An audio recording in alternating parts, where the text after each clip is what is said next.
अऊज़ु बिल्लाहि मिनश शैतानिर रजीम बिस्मिल्लाहिर रहमानिर रहीम अल्हम्दुलिल्लाहि रब्बिल आलमीन अल्हम्दुलिल्लाहिल अव्वल बिला अव्वलिन कान क़ब्लहु वल आखिर बिला आखिरिन यकुनु बअदहु अल्लज़ी क़स्सरत अन रु'यतिही अब्सारुन नाज़िरीन व अजज़त अन नअतिही अवहामुल वासिफ़ीन अस्सलातु वस्सलामु अला अशरफिल अंबिया'i वल मुरसलीन व ख़ातमिन नबिय्यीन सय्यिदिना व नबिय्यिना व मौलाना व मौला थक़लैन जद्दिल हसन वल हुसैन अबिल क़ासिम मुहम्मद सल्लल्लाहु अला मुहम्मद व आलि मुहम्मद व अला आलिहि त्तय्यबीन अत्ताहिरीन अल-मअसूमीन अल्लज़ीना ज़हबल्लाहु अन्हुमुर रिज्स व तह्हरहुम तत्हीरा। अल्लाहुम्मा सल्लि अला मुहम्मद व आलि मुहम्मद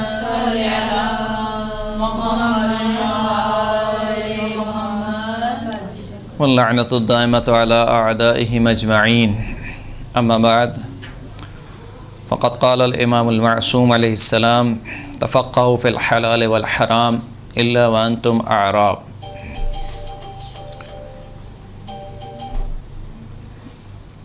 सलात पढ़े मोहम्मद व आले मोहम्मद।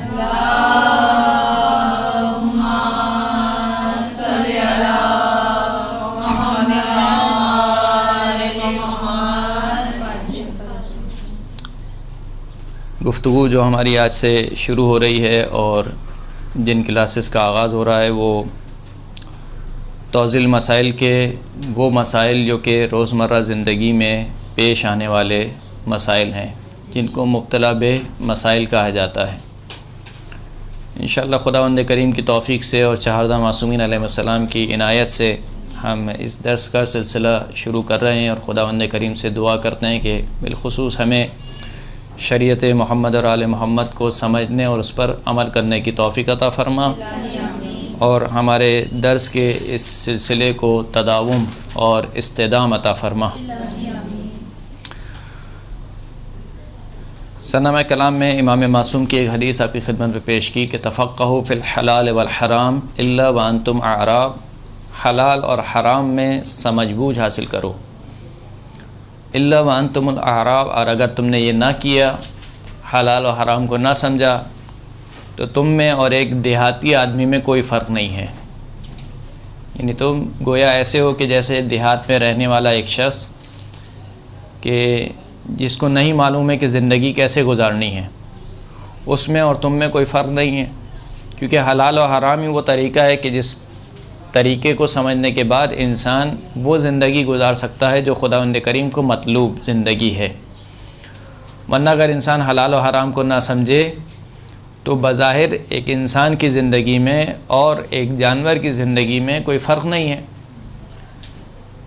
जानवर जिस तरीके से ज़िंदगी गुजारता है कि जब वो सुबह करता है तो उसके सारा हम व गम ये होता है कि अपनी ख्वाहिशात को कैसे पूरा करे, चाहे वो हलाल हो चाहे वो हराम हो। यानी वो खाना खाते वक्त ये नहीं सोचता कि ये मेरा खाना है या किसी और का खाना है, हलाल है या हराम है।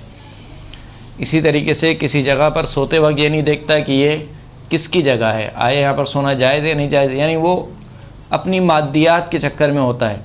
तो अगर एक इंसान हलाल और हराम को ना समझे तो उसकी ज़िंदगी में और एक जानवर की ज़िंदगी में कोई फ़र्क नहीं रह जाएगा। लिहाजा हलाल और हराम को समझना ज़रूरी है ताकि हम अल्लाह की बंदगी का हक़ अदा कर सकें। एक और हदीस जो कि एक मासूम से नक़ल होती है कि अगर तुम हलाल और हराम के बारे में एक हदीस किसी सच्चे आदमी से सुनो हलाल और हराम के बारे में, तो ये दुनिया और जो कुछ दुनिया में है उन तमाम चीज़ों से बेहतर है। यानी एक हदीस हलाल और हराम के बारे में सुनना ये इस कदर कीमती है कि अगर इसको तोला जाए कि एक पलड़े में हलाल और हराम के मुताबिक एक हदीस रखी जाए और दूसरे पलड़े में दुनिया और जो कुछ दुनिया में है, यानी जो कुछ दुनिया में से क्या मुराद है, यानी पूरी कायनात को दूसरे पलड़े में रख दिया जाए, तब भी ये उसके मुसावी नहीं हो सकता, उसके बराबर नहीं हो सकता। पहला जो चैप्टर आता है तौज़ील मसाइल में वो तक़लीद का चैप्टर है और तक़लीद से मुताल्लिक़ ज़ाहिर है कि तक़लीद क्यों करनी चाहिए, तक़लीद का जवाज़, इसके ऊपर बहुत सारे लेक्चर मौजूद हैं, ख़ुद अल-क़ाइम के पेज पर मौजूद है जो यूट्यूब का चैनल है उसके पर मौजूद हैं। यकीनन आपने सुन रखे होंगे कि इंसान तकलीद क्यों करे और तकलीद की ज़रूरत क्या है, लिहाजा हम उन बातों को यहाँ पर दोबारा रिपीट नहीं करेंगे। जब हम तकलीद का चैप्टर शुरू होता है तो सबसे पहला सवाल ये होता है कि तकलीद कहते किसे हैं, किस चीज़ का नाम है तकलीद। दूसरा ये कि दीन के किन उमूर में तकलीद की जाती है। तीसरा ये कि किसकी तकलीद की जाती है, यानी कोई शराइत वगैरह हैं या नहीं है, या ऐसे इंसान मुंह उठा के किसी के भी कहने पर अमल कर ले। तो किसकी तकलीद की जाए, किन चीज़ों में तकलीद की जाए और तकलीद का माना क्या है। यानी जब हम कहते हैं कि मैंने फ़लाँ की तकलीद की है तो इसका माना क्या है। मसला नंबर 1 बयान करते हैं कि हर मुसलमान के लिए उसूल दीन को अज़रुए बसीरत जानना ज़रूरी है। यानी उसूल दीन में तकलीद जायज़ नहीं है। इंसान उसूल दीन में किसी की तकलीद नहीं कर सकता। यानी मैं खुदा को इस वजह से एक नहीं मान सकता हूँ क्योंकि मेरे मर्ज़ तकलीद ने कहा है कि खुदा एक है, या 12 इमामों को इस वजह से उनकी इमामत का कायल नहीं हो सकता हूँ कि फ़लाँ मुज्तहिद ने कहा है कि मिसाल के तौर पर 12 इमाम हैंगे तो क्योंकि उन्होंने कहा है तो मैं भी मान लूँ। ये जो तकलीद है कि जिसको कुरान मजीद में कंडेम किया है और बहुत ज़्यादा इसकी मज़म्मत की है कि जो कुफ़ार और मुशरिकीन थे वो इसी किस्म की तकलीद करते थे। यानी जब अंबिया कराम उनके सामने खुदा वहदहु ला शरीक की दलाइल पेश करते थे तो वो क्या कहते थे सामने से कि क्या हम उन खुदाओं की इबादत छोड़ दें कि जिनकी इबादत हमारे आबा व अजदाद किया करते थे। यानी एक सिलसिला चला आ रहा था, उनके आबा व अजदाद बुतों की परस्तिश किया करते थे या चाँद सितारों को पूजा करते थे। वो ये कहते थे कि हम कैसे छोड़ दें। उनके पास कोई दलील नहीं थी इन बुतों के खुदा होने पर या सूरज के खुदा होने पर, कोई दलील नहीं थी। फ़कत ये था कि क्योंकि हमारे आबा व अजदाद करते हुए आ रहे हैं लिहाजा हम भी करेंगे। ये तकलीद है, क्योंकि करते हुए आ रहे हैं लिहाजा हम भी करेंगे। तो इसको खुदावंद करीम ने इसकी मज़म्मत की। तो जब वो दूसरों के दीन के बारे में खुदावंद करीम मज़म्मत कर रहा है कि तुम ऐसे खुदा को मानते हो कि जिसके मुतालिक तुम्हारे पास कोई दलील नहीं है, कोई बुरहान नहीं है, फ़कत क्या है, फ़कत ताअस्सुब है कि क्योंकि हमारे आबा व अजदाद करते थे लिहाजा हम भी करेंगे। तो लिहाजा खुदावंद करीम का जो अपना दीन है उसमें कैसे मुमकिन है कि वो उसूल दीन में ये कहे कि तुम भी खुदा की इबादत इस वजह से करो क्योंकि तुम्हारे आबा व अजदाद करते हुए आ रहे हैं, या खुदा को इस वजह से एक मानोगे क्योंकि तुम्हारे आबा व अजदाद एक मानते हुए आ रहे हैं लिहाजा तुम भी एक मानो। क्योंकि तुम शिया घराने में पैदा हो गए हो और शिया घरानों में पैदा होने का मतलब ये है कि उनके 12 इमाम होते हैं लिहाजा तुम भी 12 इमाम को मानो, ऐसा नहीं है। लिहाजा उसूल दीन में अज़रुए बसीरत, अज़रुए बसीरत का मतलब क्या है कि इंसान के पास अपने अक़ीदे के लिए दलील होनी चाहिए, अगरचे कि वो दलील कोई बहुत ज़्यादा जिसे कहना चाहिए महकम और मुस्तहकम ना हो। यानी बहुत कोई अफलातून की हदीस या जिसे कहना चाहिए कि अबू अली सीना का कोई फ़लसफ़ा, ऐसी कोई दलील होना ज़रूरी नहीं है, लेकिन बिलाखिर दलील होनी चाहिए। जैसे कि वाक़या भी मिलता है, अभी बयान किया जाता है बहरहाल मौला कायनात का वाक़या है या रसूल खुदा सल्लल्लाहु अलैहि वसल्लम का सल्लल्लाहु अला मुहम्मद व आले मुहम्मद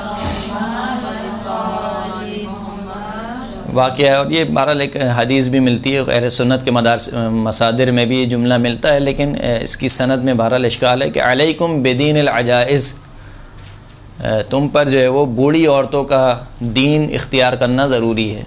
अब इसके पीछे पूरी एक दास्तान है कि रसूल खुदा एक जगह से गुज़र रहे थे और वो जो बूढ़ी औरत थी वो चक्की चला रही थी कि पूछा कि क्या इस कायनात का कोई खुदा है। तो उस बूढ़ी औरत ने जो है वो चक्की पर से हाथ उठा लिया और कहा कि जब ये छोटी सी चक्की मेरे चलाने वाले के बग़ैर नहीं चल सकती है तो ये तो पूरी कायनात की जो चक्की चल रही है ये कैसे मुमकिन है कि बग़ैर चलाने वाले के चल जाए। तो उस वक्त अल्लाह के रसूल ने इरशाद फरमाया कि अलैकुम बिदीनिल अजाइज़, उस वक्त कहा कि तुम पर ज़रूरी कि जिस तरीके से इस बूढ़ी औरत के पास अपने अक़ीदे के लिए दलील है तुम्हारे पास भी अपने अक़ीदे के लिए दलील होने चाहिए। अब ये बिल्कुल सादा सी दलील है और अक़ल में आने वाली दलील है कि जब ये छोटा से काम जो है वो किसी बग़ैर करने वाले के नहीं हो सकते हैं तो इतनी बड़ी कायनात, चाँद सितारे, फ़लकियात का पूरा निज़ाम, चाँद सूरज का पूरा निज़ाम, ज़मीन का पूरा निज़ाम, ये निज़ाम क्या बग़ैर बनाने वाले के चल रहा है या ख़ुद ही कुदरती तौर पर जो है वो ख़ुद ब खुद वजूद में आ गया है। ये एक दलील है। उसूल दीन में तक़लीद नहीं की जा सकती, यानी ये नहीं हो सकता कि कोई शख्स उसूल दीन में किसी साहिब इल्म की बात सिर्फ़ इस वजह से माने कि वो कह रहा है। हम फ़कत ये कहेंगे क्योंकि आयतुल्लाह सिस्तानी ने कहा है कि अल्लाह एक है, तो हम कह दें कि अल्लाह एक है, ये जायज़ नहीं है। लेकिन अगर कोई शख्स इस्लाम के सही अक़ाइद पर यकीन रखता हो और इसका इजहार करता हो, अगरचे ये इजहार रूए बसीरत ना हो, तब भी वो मुसलमान और मोमिन कहलाएगा। यानी अगर सही कोई अक़ीदा रखता है, वाला अगर उसके पास कोई दलील नहीं है, यानी जैसे आम अफराद होते हैं जो अवामुन्नास होती है, बिलखुसूस वो इलाके के जो इतने पढ़ाई के लिहाज से, एजुकेशन के लिहाज से जो वो इतने तरक्की याफ्ता नहीं है, लेकिन उसके बावजूद क्योंकि वो एतक़ाद रखते हैं खुदावंद करीम की वहदानियत पर, और जब उनसे पूछा जाता है मिसाल के तौर पर खुदावंद करीम कितने खुदा कितने हैं, वो कहते हैं एक खुदा है, वहदहू ला शरीक खुदा है। लेकिन जब उनसे कोई दलील पूछी जाती है तो अपनी कम इल्मी की बुनियाद पर या किसी भी बुनियाद पर वो दलील नहीं पेश कर पाते हैं। तो अगर ऐसा शख्स जो सही अक़ीदे का इजहार करे लेकिन उसके पास दलील ना हो, आप उससे कोई पूछेंगे दलील क्या है, लेकिन दलील ना हो, तब भी वो शख्स मुसलमान और मोमिन कहलाएगा। यानी ऐसा नहीं कि वो काफिर हो जाएगा, आप कहेंगे क्योंकि तुम्हारे पास दलील नहीं है बस तुम काफिर हो गए, ऐसा नहीं है। तो वो मुसलमान और मोमिन कहलाएगा, उस पर ईमान और इस्लाम के तमाम अहकाम जारी होंगे, क्योंकि अहकामात हैं, ज़ाहिर सी बात है कि जो जारी होते हैं इस्लाम और ईमान पर। मिसाल के तौर पर अगर वो काफिर हो जाएगा तो वो नजिस होगा, उसके हाथ का जो कुछ बना होगा अगर वो रतूबत के साथ मिला हुआ है तो वो भी नजिस हो जाएगा। ये अहकामात शरई अहकामात मुरत्तब होते हैं। फिर आया जो है वो उससे शादी की जा सकती है नहीं की जा सकती, और दीगर अहकामात जो इस्लाम के अहकामात हैंगे वो तमाम के तमाम अहकामात उसके ऊपर वैसे ही अप्लाई होंगे कि जैसे एक मुसलमान के ऊपर जारी होते हैं। तो उसूल दीन में तक़लीद जायज़ नहीं है। दूसरे, दीन के वो उमूर जो मुसल्लमा और क़तई उमूर हैं, जिनको ज़रूरियात दीन कहा जाता है। ज़रूरियात दीन का क्या मतलब होता है? यानी वो दीन के वो उमूर कि जिसमें कोई इख्तिलाफ़ नहीं करता है। यानी आप दुनिया के किसी भी मुसलमान को उठा लें, उन सब का नज़रिया एक ही है। मिसाल के तौर पर नमाज का वजूब, हर मुसलमान कहता है दिन में कितनी नमाज वाजिब है? 5 नमाज वाजिब है। यानी कोई मुसलमान आपको ऐसा नहीं मिलेगा जो कहेगा दिन में 4 नमाज वाजिब हैं या 3 नमाज वाजिब हैं, कोई नहीं मिलेगा आपको। तो ये ऐसे उमूर कि जिसमें किसी मुसलमान का कोई इख्तिलाफ़ नहीं है और वो मुसल्लमन साबित हैं, क़तई उमूर हैं, दुरुस्त है। ये जो उमूर हैं, इन उमूर में भी आप तक़लीद नहीं कर सकते हैं। मिसाल के तौर पर आप कहें कि क्योंकि आगा सिस्तानी ने कहा है कि दिन में 4 नमाज़ें पढ़नी है तो अब हम 4 नमाज़ें पढ़ेंगे, ये मुमकिन नहीं है, क्योंकि ये मुसल्लमा और क़तई उमूर हैं। मिसाल के तौर पर हज का वजूब, हर मुसलमान कहता है कि हज जो है वो वाजिब है। अब उसकी शराइत में इख्तिलाफ़ है, मिसाल के तौर पर कोई कुछ कहता है कोई कुछ कहता है, लेकिन हज का वजूब, रोज़े का वजूब, मिसाल के तौर पर हर मुसलमान कहता है कि माह मुबारक रमज़ान में रोज़ा रखना क्या है? वाजिब है, किसी का इसमें कोई इख्तिलाफ़ नहीं है। लेकिन अगर कोई कहे कि भाई माह रमज़ान में रोज़े तो वाजिब हैं लेकिन सिर्फ़ 15 दिन रखना वाजिब है, तो उसकी बात नहीं मानी जाएगी, इसलिए कि मुसल्लमा उमूर में से है, क़तई उमूर में से है कि पूरे माह मुबारक रमज़ान के रोज़े रखना वाजिब है। अच्छा, यहाँ पर एक चीज़ की मैं वजाहत कर दूँ कि कुछ होते हैं जो मुसल्लमात दीन कहलाती हैं कुछ चीज़ें, और कुछ होती हैं जो मुसल्लमात मज़हब कहलाती हैं। मुसल्लमात दीन की मिसाल यही मैंने दे दी आपको, मिसाल के तौर पर नमाज का वाजिब होना, रोज़े का वाजिब होना, हज का वाजिब होना।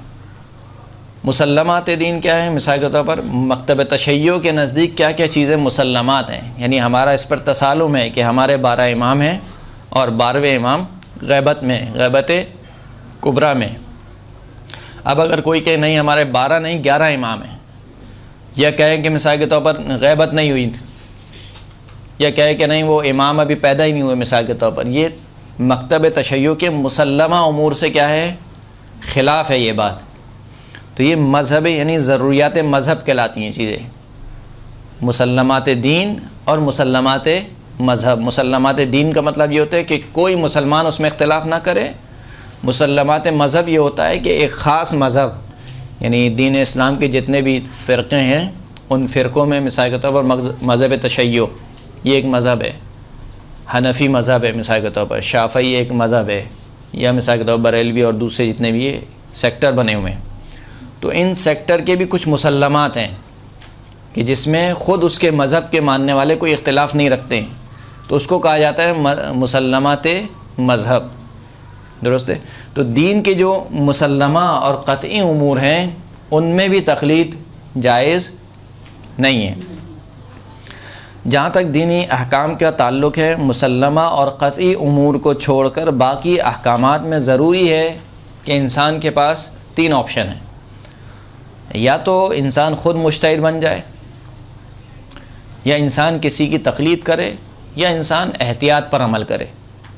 3 ऑप्शन है। ख़ुद मुज्तहिद बन जाए यानी क्या मतलब, यानी इतना इल्म हासिल करे कि कुरान और हदीस से अहकामात शरइया को अख़ज़ कर सकता हो, निकाल सकता हो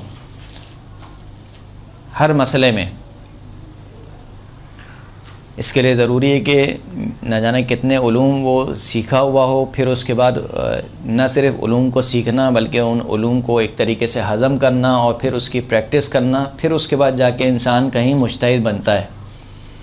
यानी आजकल जो एक रिवाज चला हुआ है हमारे यहाँ कि मिसाल के तौर पर वसाइल शिया की कोई एक रिवायत निकाल के दे देते हैं और कहते हैं कि देखें भाई इमाम ये कह रहे हैं और तुम्हारा मुज्तहिद ये कह रहा है। या मिसाल के तौर पर किसी भी और किताब की, तहज़ीब की कोई एक रिवायत उठा के दे दी, या उसूल काफ़ी की या फ़ुरूए काफ़ी की कोई एक रिवायत निकाल के वो भी तर्जुमा उसका दे दिया और कहा कि देखें इमाम कह रहे हैं कि औरतों को इक़ामत और अज़ान नहीं देनी चाहिए, और मिसाल के तौर पर तुम्हारा मुज्तहिद ये कह रहा है कि औरत के लिए भी अज़ान और इक़ामत मुस्तहब है। तो इमाम कुछ कह रहे हैं और मुज्तहिद कुछ कह रहा है। ये कौन से लोग हैं? ये वो लोग हैं कि जो जिसे कहना चाहिए कि लोगों के ईमान से खेल रहे हैं। हत्ता अगर यही तर्जुमा पढ़ने वाले ही उसी बाब की और भी अहादीस को पढ़ लें, एक हदीस को निकालेंगे, उससे पहले वाली हदीस और उसके बाद वाली हदीस को छोड़ देंगे। एक हदीस में मिसाल के तौर पर इमाम ने कहा कि औरत को अज़ान इक़ामत नहीं देनी चाहिए, उसी के बाद वाली हदीस में मिसाल दे रहा हूँ एक कि रावी ने पूछा कि क्या औरत को अज़ान और इक़ामत देनी चाहिए? इमाम ने कहा कि हाँ, औरत को भी अज़ान और इक़ामत देनी चाहिए। अब आपने एक हदीस को उठा ली, तो क्या वो दूसरी हदीस इमाम की हदीस नहीं थी? उसको क्यों छोड़ दिया आपने? तो इसका मतलब है कि हदीस फहमी दरकार है। आपको वो समझ चाहिए कि यहाँ पर इमाम क्या कहना चाह रहे हैं। अगर किसी रिवायत में कहा कि औरत को अज़ान और इक़ामत नहीं कहना चाहिए, तो यहाँ नहीं से मुराद क्या है? आया हराम है उसके लिए अज़ान और इक़ामत देना, या नहीं से मुराद ये है कि यानी इस्तेहबाब में मर्दों के बराबर नहीं है, यानी मर्दों के लिए ज़्यादा मुस्तहब है, औरतों के लिए कम मुस्तहब है। यही समझ में आएगा इससे। तो ये कौन समझेगा? ये वो समझेगा कि जिसको इल्म उसूल आता हो, जिसको इल्म फ़िक़्ह आता हो, जो रिवायात को समझता हो, जो अरबी ग्रामर को समझता हो, अरबी के अल्फाज को समझता हो, अरबी के लब व लहजा को समझता हो, उससे फिर अहकामात अख़ज़ किए जाते हैं। तो या तो इंसान इतने उलूम हासिल करे और ख़ुद मुज्तहिद बन जाए, तो फिर उसके ऊपर तक़लीद हराम है। अगर इंसान ख़ुद मुज्तहिद बन गया, उसमें इतनी मुज्तहिद, इज्तिहाद एक सलाहियत का नाम है।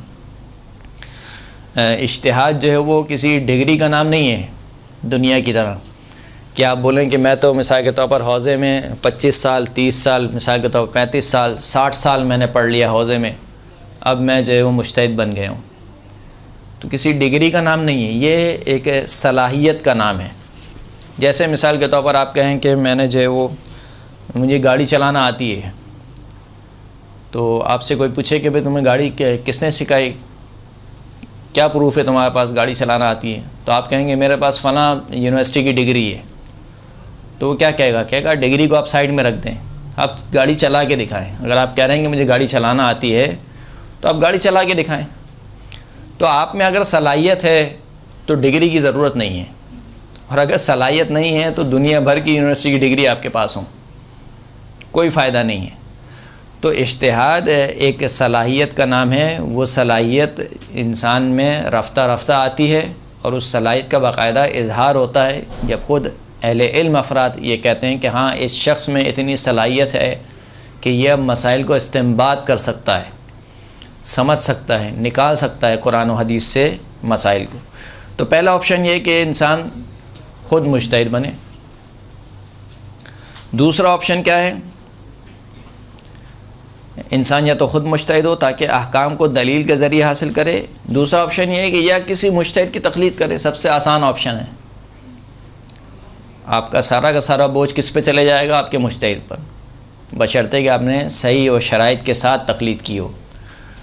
क्योंकि यहाँ पर जो हम तक़लीद कर रहे हैं इससे मुराद कोई अंधी तक़लीद मुराद नहीं है यहाँ पर कि आप कहें कि देखें अंधी तक़लीद आप करवा रहे हैं और जिस तरीके से खुदा करीम ने अंधी तक़लीद की मज़म्मत की है तो कैसे आप कह सकते हैं कि हम भी किसी की मुँह उठा के तक़लीद कर लें। तो अंधी तक़लीद मुराद नहीं है, बाकायदा यहाँ पे शराइत हैं, वो शराइत पूरे मुहैया हों, उसके बाद उन शराइत के साथ आप उस शख्स की तक़लीद करें तो सारा का सारा बोझ आपके मुज्तहिद पर चला जाएगा। आपसे पूछा जाएगा कि आपने ये अमल क्यों अंजाम दिया? कहा कि मेरे फ़लाँ मुज्तहिद ने कहा था। उसकी तक़लीद तुम्हारे लिए जायज़ थी या नहीं जायज़ थी? वो फिर शराइत को देखा जाएगा कि आपने सही शराइत के साथ तक़लीद की है या ऐसे ही मिसाल के तौर पर मुँह उठा के किसी की भी आपने तक़लीद कर ली। तो दूसरा ये कि ख़ुद मुज्तहिद, पहला है कि ख़ुद मुज्तहिद हो, दूसरा है कि किसी मुज्तहिद की तक़लीद करे, तीसरा जो सबसे ख़तरनाक रास्ता है कि अज़राए एहतियात अपना फ़रीज़ा अंजाम दे, एहतियात पर अमल करे। एहतियात पर अमल करने का मतलब क्या है? एहतियात के पर अमल करने का मतलब ये है कि मैं अमल को ऐसे अंजाम दूं कि मुझे यकीन हो जाए कि लोहे महफूज पर जो लिखा हुआ है मैंने वही अमल अंजाम दे दिया है। यानी 4 रकत नमाज मैं ऐसे पढ़ूं कि ये 4 रकत नमाज जैसे लोहे महफूज पर लिखी हुई है, यानी यकीन हासिल होना चाहिए, मुझे यकीन हो जाए कि मैंने बिल्कुल वैसे ही अदा कर दी। इसको कहते हैं एहतियात। एहतियात का मतलब क्या होता है कि जो सबसे मुश्किल समझाने के लिए कहा जाता है बहरहाल, लेकिन इसका असल माना वही है जो मैंने आपकी खिदमत में पेश कर दिया कि इंसान को यकीन हासिल हो जाए कि उसने अपना वजीफ़ा अदा कर दिया है, जो खुदा ने उससे चाहा था वो उसने अदा कर दिया है। लेकिन इसको समझाने के लिए कहा जाता है कि फ़तवों में सबसे मुश्किल फ़तवे पर अमल करे। मिसाल के तौर पर यह तमाम मुज्तहिदीन के जो फतावा हैं उनमें देखे और उनमें जो सबसे मुश्किल फ़तवा हो उस पर अमल करें। ये बहरहाल एक समझाने के लिए कहा जाता है। मिसाल दी जाती है समझाने के लिए कि मिसाल के तौर पर बाज़ मुज्तहिदीन अगर ये कहें कि तीसरी रकत में 1 मरतबा तस्बीहात अरबा पढ़ना काफ़ी है, एक दूसरा मुज्तहिद कहे कि नहीं 1 मरतबा पढ़ना काफ़ी नहीं है, 3 मरतबा वाजिब है कि पढ़े। तीसरा मुज्तहिद ये कहे कि अगर 1 दफ़ा ही पढ़ ले तो काफ़ी है, 3 मरतबा पढ़े तो मुस्तहब है। तो अब ये किस पर अमल करेगा? ये 3 मरतबा पढ़ेगा ताकि उसको यकीन हो जाए कि मैंने अपना वजीफ़ा, अगर वो 1 दफ़ा वाला है मिसाल के तौर पर लौह महफूज़ पर 1 दफ़ा लिखा हुआ है तो उसने कोई ज़रूर नहीं किया, ज़िक्र इज़ाफ़ी पढ़ा है। ज़िक्र इज़ाफ़ी पढ़ने से नमाज़ बातिल नहीं होती है।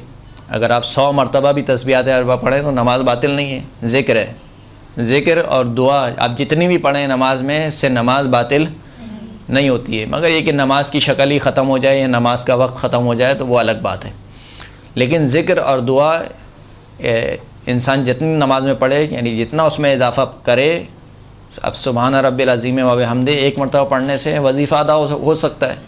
लेकिन आप 3 दफ़ा पढ़ें, 6 दफ़ा पढ़ें, 7 दफ़ा पढ़ें, 15 दफ़ा पढ़ें, इससे नमाज बातिल नहीं होगी। तो उसने जो 3 मरतबा पढ़ा है तो अगर लौह महफूज पर 1 मरतबा था तो उसने अपना वजीफ़ा अदा कर दिया, और अगर लौह महफूज पर 3 मरतबा था तब भी उसने अपना वजीफ़ा अदा कर दिया। एहतियात पर यूँ अदा करे कि इसे यकीन हो जाए कि उसने अपनी शरई ज़िम्मेदारी पूरी कर दी है। मसलन अगर चंद मुज्तहिद किसी अमल को हराम करार दें और चंद दूसरे कहें कि हराम नहीं है तो इस अमल से बाज़ रहे। एक मुज्तहिद कहे कि मिसाल के तौर पर शतरंज खेलना हराम है और दूसरा मुज्तहिद कहे कि शतरंज खेलने में कोई हरज नहीं है, तो जो एहतियात पर अमल करने वाला होगा उसको क्या करना पड़ेगा? वो छोड़ देगा, अमल को अंजाम नहीं देगा, इसलिए कि खेलना वाजिब तो नहीं है। बहुत से बहुत ये हो सकता है खेलना जायज़ हो सकता है, तो अगर उसने छोड़ दिया है तो अगर लौह महफूज पे है कि हराम नहीं है, हराम नहीं है का मतलब ये तो नहीं है कि हतमन अंजाम दे, हराम नहीं है और उसने नहीं अंजाम दिया है तो उसने एक मिसाल के तौर पर मुबाह काम को अंजाम नहीं दिया। लेकिन अगर लौह महफूज पर लिखा हुआ है कि शतरंज खेलना हराम है तो उसने शरई वजीफ़े को अदा कर दिया। या मिसाल के तौर पर कुछ मुज्तहिदीन कहें कि ख़वातीन के लिए जो है वो चेहरे को ढाँपना वाजिब है, जैसे आयतुल्लाह खुई का फतवा है, चेहरे को पूरा ढाँपना वाजिब है। और कुछ मुज्तहिदीन कहते हैं, आयतुल्लाह सिस्तानी और मौजूदा तकरीबन मराजे ये कहते हैं कि औरत के लिए चेहरे का इतना हिस्सा कि जितना वज़ू में धोया जाता है ढाँपना ज़रूरी नहीं है नामहरम से।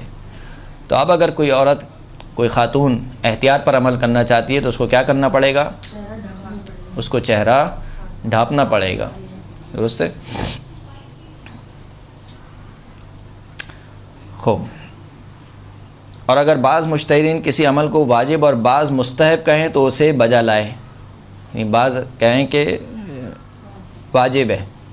मिसाल के तौर पर आयतुल्लाह सिस्तानी का नज़रिया ये है कि अगर ज़लज़ले जैसी अगर कोई आफ़त नाजिल हो और इंसान इतना वक्त गुज़र जाए कि वो नमाज ना पढ़ सके या ना पढ़े, तो फिर उसके बाद नमाज़ पढ़ना वाजिब नहीं है। ज़लज़ले की नमाज़ पढ़ना यानी क़ज़ा करना वाजिब नहीं है। लेकिन एक दूसरा मुज्तहिद है, वो कहते हैं कि नहीं, अगर ज़लज़ले की नमाज़ नहीं पढ़ी है तो क़ज़ा करना वाजिब है। तो उसको क्या करना पड़ेगी? एहतियात पर अगर अमल कर रहा है तो इसको एहतियातन पढ़ना पड़ेगी इसको, क्योंकि अगर लौहे महफूज पर वाजिब हुई तो उसने वाजिब अदा कर दिया, और अगर लौहे महफूज पर ना हुई तो उसने कोई गुनाह काम नहीं किया, गुनाह का काम नहीं किया। हद अक़ल कहा जाएगा कि मिसाल के तौर पर मुबाह काम किया है इसने। तो अगर कोई बाज़ मुज्तहिदीन कहें कि वाजिब है और बाज़ कहें कि मुस्तहब है तो इसको बजा लाना ज़रूरी होगा। लिहाजा जो अशख़ास ना तो मुज्तहिद हों और ना ही एहतियात पर अमल पैरा हों, उनके लिए वाजिब है कि मुज्तहिद की तक़लीद करें। एहतियात जो है वो बसा औक़ात बाज़ मवारिद में मुमकिन नहीं होता, उसके ऊपर क्या होता है? अमल करना। कुछ मवारिद ऐसे होते हैं कि जिनमें इंसान एहतियात पर अमल नहीं कर सकता है। मिसाल के तौर पर यौम शक का रोज़ा है। यौम शक यानी 29 रमज़ान हो चुके हैं, अब 30वां रमज़ान यानी 30 जो 29 के बाद जो अगला दिन आएगा जिसमें शक है कि पता नहीं चाँद हुआ या नहीं हुआ। तो एक मुज्तहिद ने कहा कि भाई क्योंकि माह रमज़ान चल रहा था तो यही समझा जाएगा कि अभी माह रमज़ान कंटिन्यू है, क्योंकि माह रमज़ान की जो गायत है, जो लिमिट है वो 30 दिन की है, यानी हद अक्सर। और कुछ ये कहते हैं कि नहीं भाई हर दिन का रोज़ा वाजिब था, 29 रमज़ान का रोज़ा ख़त्म हो गया, अब नया दिन का एक नया वजूब आएगा। तो जब तक आपके वजूब का इल्म ना हो तो असालतुल बराअत है, यहाँ पर आप पर रोज़ा वाजिब नहीं है। तो कुछ मुज्तहिद, अब ये मैं मिसाल दे रहा हूँ आपको, बहरहाल आपको अपने मुज्तहिद का फ़तवा ख़ुद देखना पड़ेगा। कुछ मुज्तहिदीन कहते हैं कि यौम शक का रोज़ा रखना वाजिब है, मिसाल के तौर पर मिसाल दे रहा हूँ, और कुछ कहें कि नहीं वाजिब नहीं है। तो अब यहाँ पर ये शख्स क्या करेगा? रोज़ा रखे या ना रखे? अगर इसने रोज़ा रख लिया और ईद का दिन हुआ तो रोज़ा रखना हराम है, और अगर रोज़ा नहीं रखा और माह रमज़ान की 30 तारीख हुई तो क्या होगा? यानी इसने गुनाह का काम अंजाम दिया। तो यहाँ पे अब एहतियात कैसे करेगा? सफ़र पे चले जाए, सही, हैदराबाद चले जाए मिसाल के तौर पर, नहीं, वो चले जाए सफ़र पर, और सफ़र पे चले जाने के जैसे कुछ मुस्लिम का यही शायद नज़रिया भी है, पर मुझे मालूम नहीं है। बहरहाल इस तरीके से कुछ एहतियात इसमें मुमकिन है, लेकिन बहरहाल बाज़ मवारिद में एहतियात जो है वो मुमकिन नहीं होती है इंसान के लिए कि किस तरीके से ख़ुद एहतियात पर चलना और एहतियात पर अमल करना, ये ख़ुद एक, यानी इसके लिए इल्म चाहिए।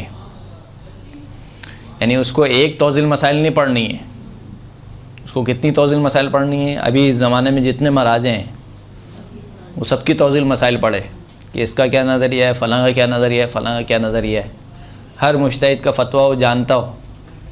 फिर उसके बाद वो कहे कि अच्छा इसमें अब राय एहतियात इसमें ये है, मिसाल के तौर पर। तो ये इतना आसान काम नहीं है। तक़लीद का मतलब क्या है? दीनी अहकामात में तक़लीद का मतलब ये है कि किसी मुज्तहिद के फ़तवे पर अमल किया जाए। लेकिन तक़लीद का मतलब ये है कि आपका अमल उस मुज्तहिद की राय के मुताबिक हो फ़कत, इससे ज़्यादा और तक़लीद कुछ भी नहीं है। अब न जाने जानबूझकर या दानिस्ता या नादानिस्ता तौर पर कुछ लोग तक़लीद में खामखा इताअत को घुसाते हैं। इताअत एक अलग चीज़ है। इताअत जो है वो इमाम मासूम की होती है, यानी शख्स मासूम की इताअत होती है, नबी या इमाम, उसकी इताअत होती है। और इताअत का मतलब ये होता है कि आपको ऑर्डर है, यानी आपके पास कोई दूसरी राह नहीं है कि आप कहें कि ये कर लूँ, अच्छा ये नहीं कर सकता तो मैं ये कर लूँ, नहीं, ऐसा नहीं है। जब एक मासूम शख्स ने आपको कोई ऑर्डर दिया तो आपको वो काम करना है, यानी दूसरा कोई ऑप्शन नहीं है कि आप ना का ऑप्शन सोचें। लेकिन तकलीद में क्या है, मिसाल दे रहा हूँ एक, कि आप के मुज्तहिद ने कोई अमल, कोई फतवा दिया मिसाल के तौर पर, और आपने चाहा कि नहीं मैं इस मसले में एहतियात कर लेता हूँ, और आपने अपने मुज्तहिद के फतवे पर अमल नहीं किया बल्कि एहतियात पर अमल कर लिया, तो क्या आपने गलत काम अंजाम दिया या आपका अमल बातिल हो गया? ना आपका अमल बातिल हुआ, ना आपने गुनाह का काम अंजाम दिया, आपने फ़कत मुज्तहिद के जो राय थी उसको छोड़कर एहतियात पर अमल कर लिया, तो उसमें आपने कौन सा गुनाह ने कबीरा अंजाम दिया? तो तक़लीद का जो मतलब है वो फ़कत और फ़कत क्या है कि आपका जो अमल है वो अमल आपके मुज्तहिद की राय के मुताबिक अंजाम पा जाए, बस, इससे ज़्यादा और कुछ नहीं है। वो भी जो मुज्तहिद की तक़लीद की जाती है वो दीनी उमूर में, यानी फ़िक़ही उमूर में है। इसके अलावा अगर कोई मुज्तहिद आपको कोई देता है तो वो एक नसीहत ज़रूर है, लेकिन ऐसा नहीं है कि आप अगर आपने नहीं किया तो आपने कोई हराम का काम अंजाम दिया या आपके ऊपर करना वो चीज़ वाजिब हो गई। मिसाल के तौर पर आप गई ज़ियारत के लिए, खुदावंद करीम आप सबको नजब अशरफी ज़ियारत नसीब फरमाए। आप गई और आपकी मुलाकात हुई मिसाल के तौर पर आगा सिस्तानी से, और उन्होंने इस एतबार से कि क्योंकि बहरहाल हमारे रूहानी बाप हैं और बाप अपने बच्चों को नसीहत करता है कि देखो भाई तुम इल्म हासिल करो, तुम हुनरमंद सीखो, हुनर सीखो, मिसाल के तौर पर हर इल्मी शोबे में तुम्हारा एक नाम होना चाहिए, ये उन्होंने नसीहतें करना शुरू की वहाँ पर। तो ये नसीहत है, दुरुस्त है। ये नसीहत अगर इसमें कोई हराम काम अंजाम पा रहा है, यानी इसको छोड़ने की वजह से किसी हराम का मुर्तकिब हो रहा हूँ तो अलग बात है, लेकिन इस नसीहत पर इस वजह से अमल करना क्योंकि मेरे मुज्तहिद की राय है, ये ज़रूरी नहीं है। फ़कत फ़िक़ही अहकामात में इंसान का अमल उसके मुज्तहिद की राय के मुताबिक हो जाए, इसको तक़लीद कहा जाता है। इसीलिए हम कहते हैं कि मुज्तहिद इमाम मासूम या किसी मासूम के मुकाबिल में फ़तवा नहीं देता है कि आप कहें कि आप तो मिसाल के तौर पर गैर मासूम को मान रहे हैं या गैर मासूम को आपने इमाम मान लिया। हमने किसी मुज्तहिद को इमाम नहीं माना है, ना इमाम मानेंगे, ना वो इमाम हैं, ना उन्होंने इद्दिया किया इस बात का कि हम मिसाल के तौर पर खुदा की जानिब से इमाम हैं, ऐसा नहीं है। ना मुज्तहिद का जो राय है वो ऐसा नहीं कि इमाम जाफ़र सादिक कुछ कह रहे हैं उसके मुकाबिल में, उसके अगेंस्ट में मिसाल के तौर पर हमारा मुज्तहिद ये कह रहा है, ऐसा नहीं है। बल्कि जो मासूमीन अलैहिमुस्सलाम के इरशादात हैं या जो मासूमीन अलैहिमुस्सलाम ने शरई अहकामात को बयान किया है, मुज्तहिद उन अहकामात को समझ कर आपके लिए बयान कर देता है। यानी बजाय इसके कि वो यहाँ पर इमाम मासूम की कोई हदीस पेश करता, उसने एक राय पेश कर दी जो आखिरी नतीजा है, यानी उसकी पूरी स्टडी का जो उसका आखिरी नतीजा निकला है वो ये फ़तवा है। उसने पूरी किताबें देखी, वो कुतुब अरबा के जो जिसका तर्जुमा आप पढ़ पढ़ के एतराज़ कर रहे हैं मिसाल के तौर पर मुज्तहिद के ऊपर, वो कुतुब अरबा मुज्तहिदीन ने नहीं पढ़ी हैं। तमाम कुतुब अरबा को पढ़ कर इसके अलावा और दीगर जितनी भी किताबें अहादीस की और कुरान मजीद को पढ़कर और कुरान मजीद की तमाम आयातुल अहकाम, जितनी भी अहकाम से मुताल्लिक़ आयात हैं, उनका माना और उनकी तफसीर समझ कर फिर उसके बाद मुज्तहिद अपनी राय का इज़हार करता है कि मैं ये समझा हूँ। दुरुस्त है। अब मैं ये समझा हूँ का मतलब कतई ये नहीं है कि इसका जो स्टेटमेंट है वो इमाम जाफ़र सादिक के मुकाबिल में है, बल्कि मैं आइम्मा अतहार के अक़वाल से ये चीज़ समझा हूँ कि इस मसले में हमें ये करना चाहिए। दुरुस्त है। तो फ़कत हम मुज्तहिद की राय के मुताबिक अपना अमल अंजाम देते हैं, इसी को क्या कहा जाता है? तक़लीद कहा जाता है। इससे बढ़कर और तक़लीद कुछ भी नहीं है। लिहाजा इताअत को तक़लीद के बाब में ना लाया जाए। इताअत फ़कत उन्हीं अफराद की वाजिब है कि जो खुदावंद करीम ने बयान कर दिया कि किसकी इताअत वाजिब है। या अय्युहल्लज़ीना आमनू अतीउल्लाह व अतीउर रसूल व उलिल अम्रि मिनकुम, दुरुस्त है। और ज़रूरी है कि जिस मुज्तहिद की तक़लीद की जाए, मुज्तहिद कौन होना चाहिए? पहली शर्त यह कि मर्द हो। औरत अगर मुज्तहिद हो तो वो ख़ुद तो अपने फ़तवे पर अमल करेगी, यानी उसके लिए तक़लीद हराम है, वो किसी दूसरे मुज्तहिद की तक़लीद नहीं कर सकती है, लेकिन ख़ुद उसकी कोई तक़लीद नहीं कर सकता। अगर औरत मुज्तहिद बन जाए तो उसकी तक़लीद नहीं होगी। बालिग हो, गैर बालिग की तक़लीद नहीं होगी। इन दोनों की मिसालें ऐसे कि गुज़र गई हैं। एक हमारी जो है वो ख़ातून मुज्तहिदा गुज़री, इनका नाम क्या है? क्या नाम है?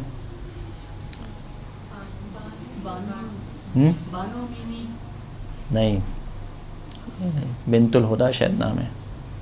खूब, बहरहाल एक ख़ातून मुज्तहिदा हमारी गुज़र चुकी हैं और एक नाबालिग मुज्तहिद भी गुज़र चुके हैं, नाम मेरे अभी जहन में नहीं आ रहा है। वो भी गुज़र चुके हैं कि इन्होंने यानी बालिग होने से पहले वो इज्तिहाद के दर्जे पर पहुंच गए थे।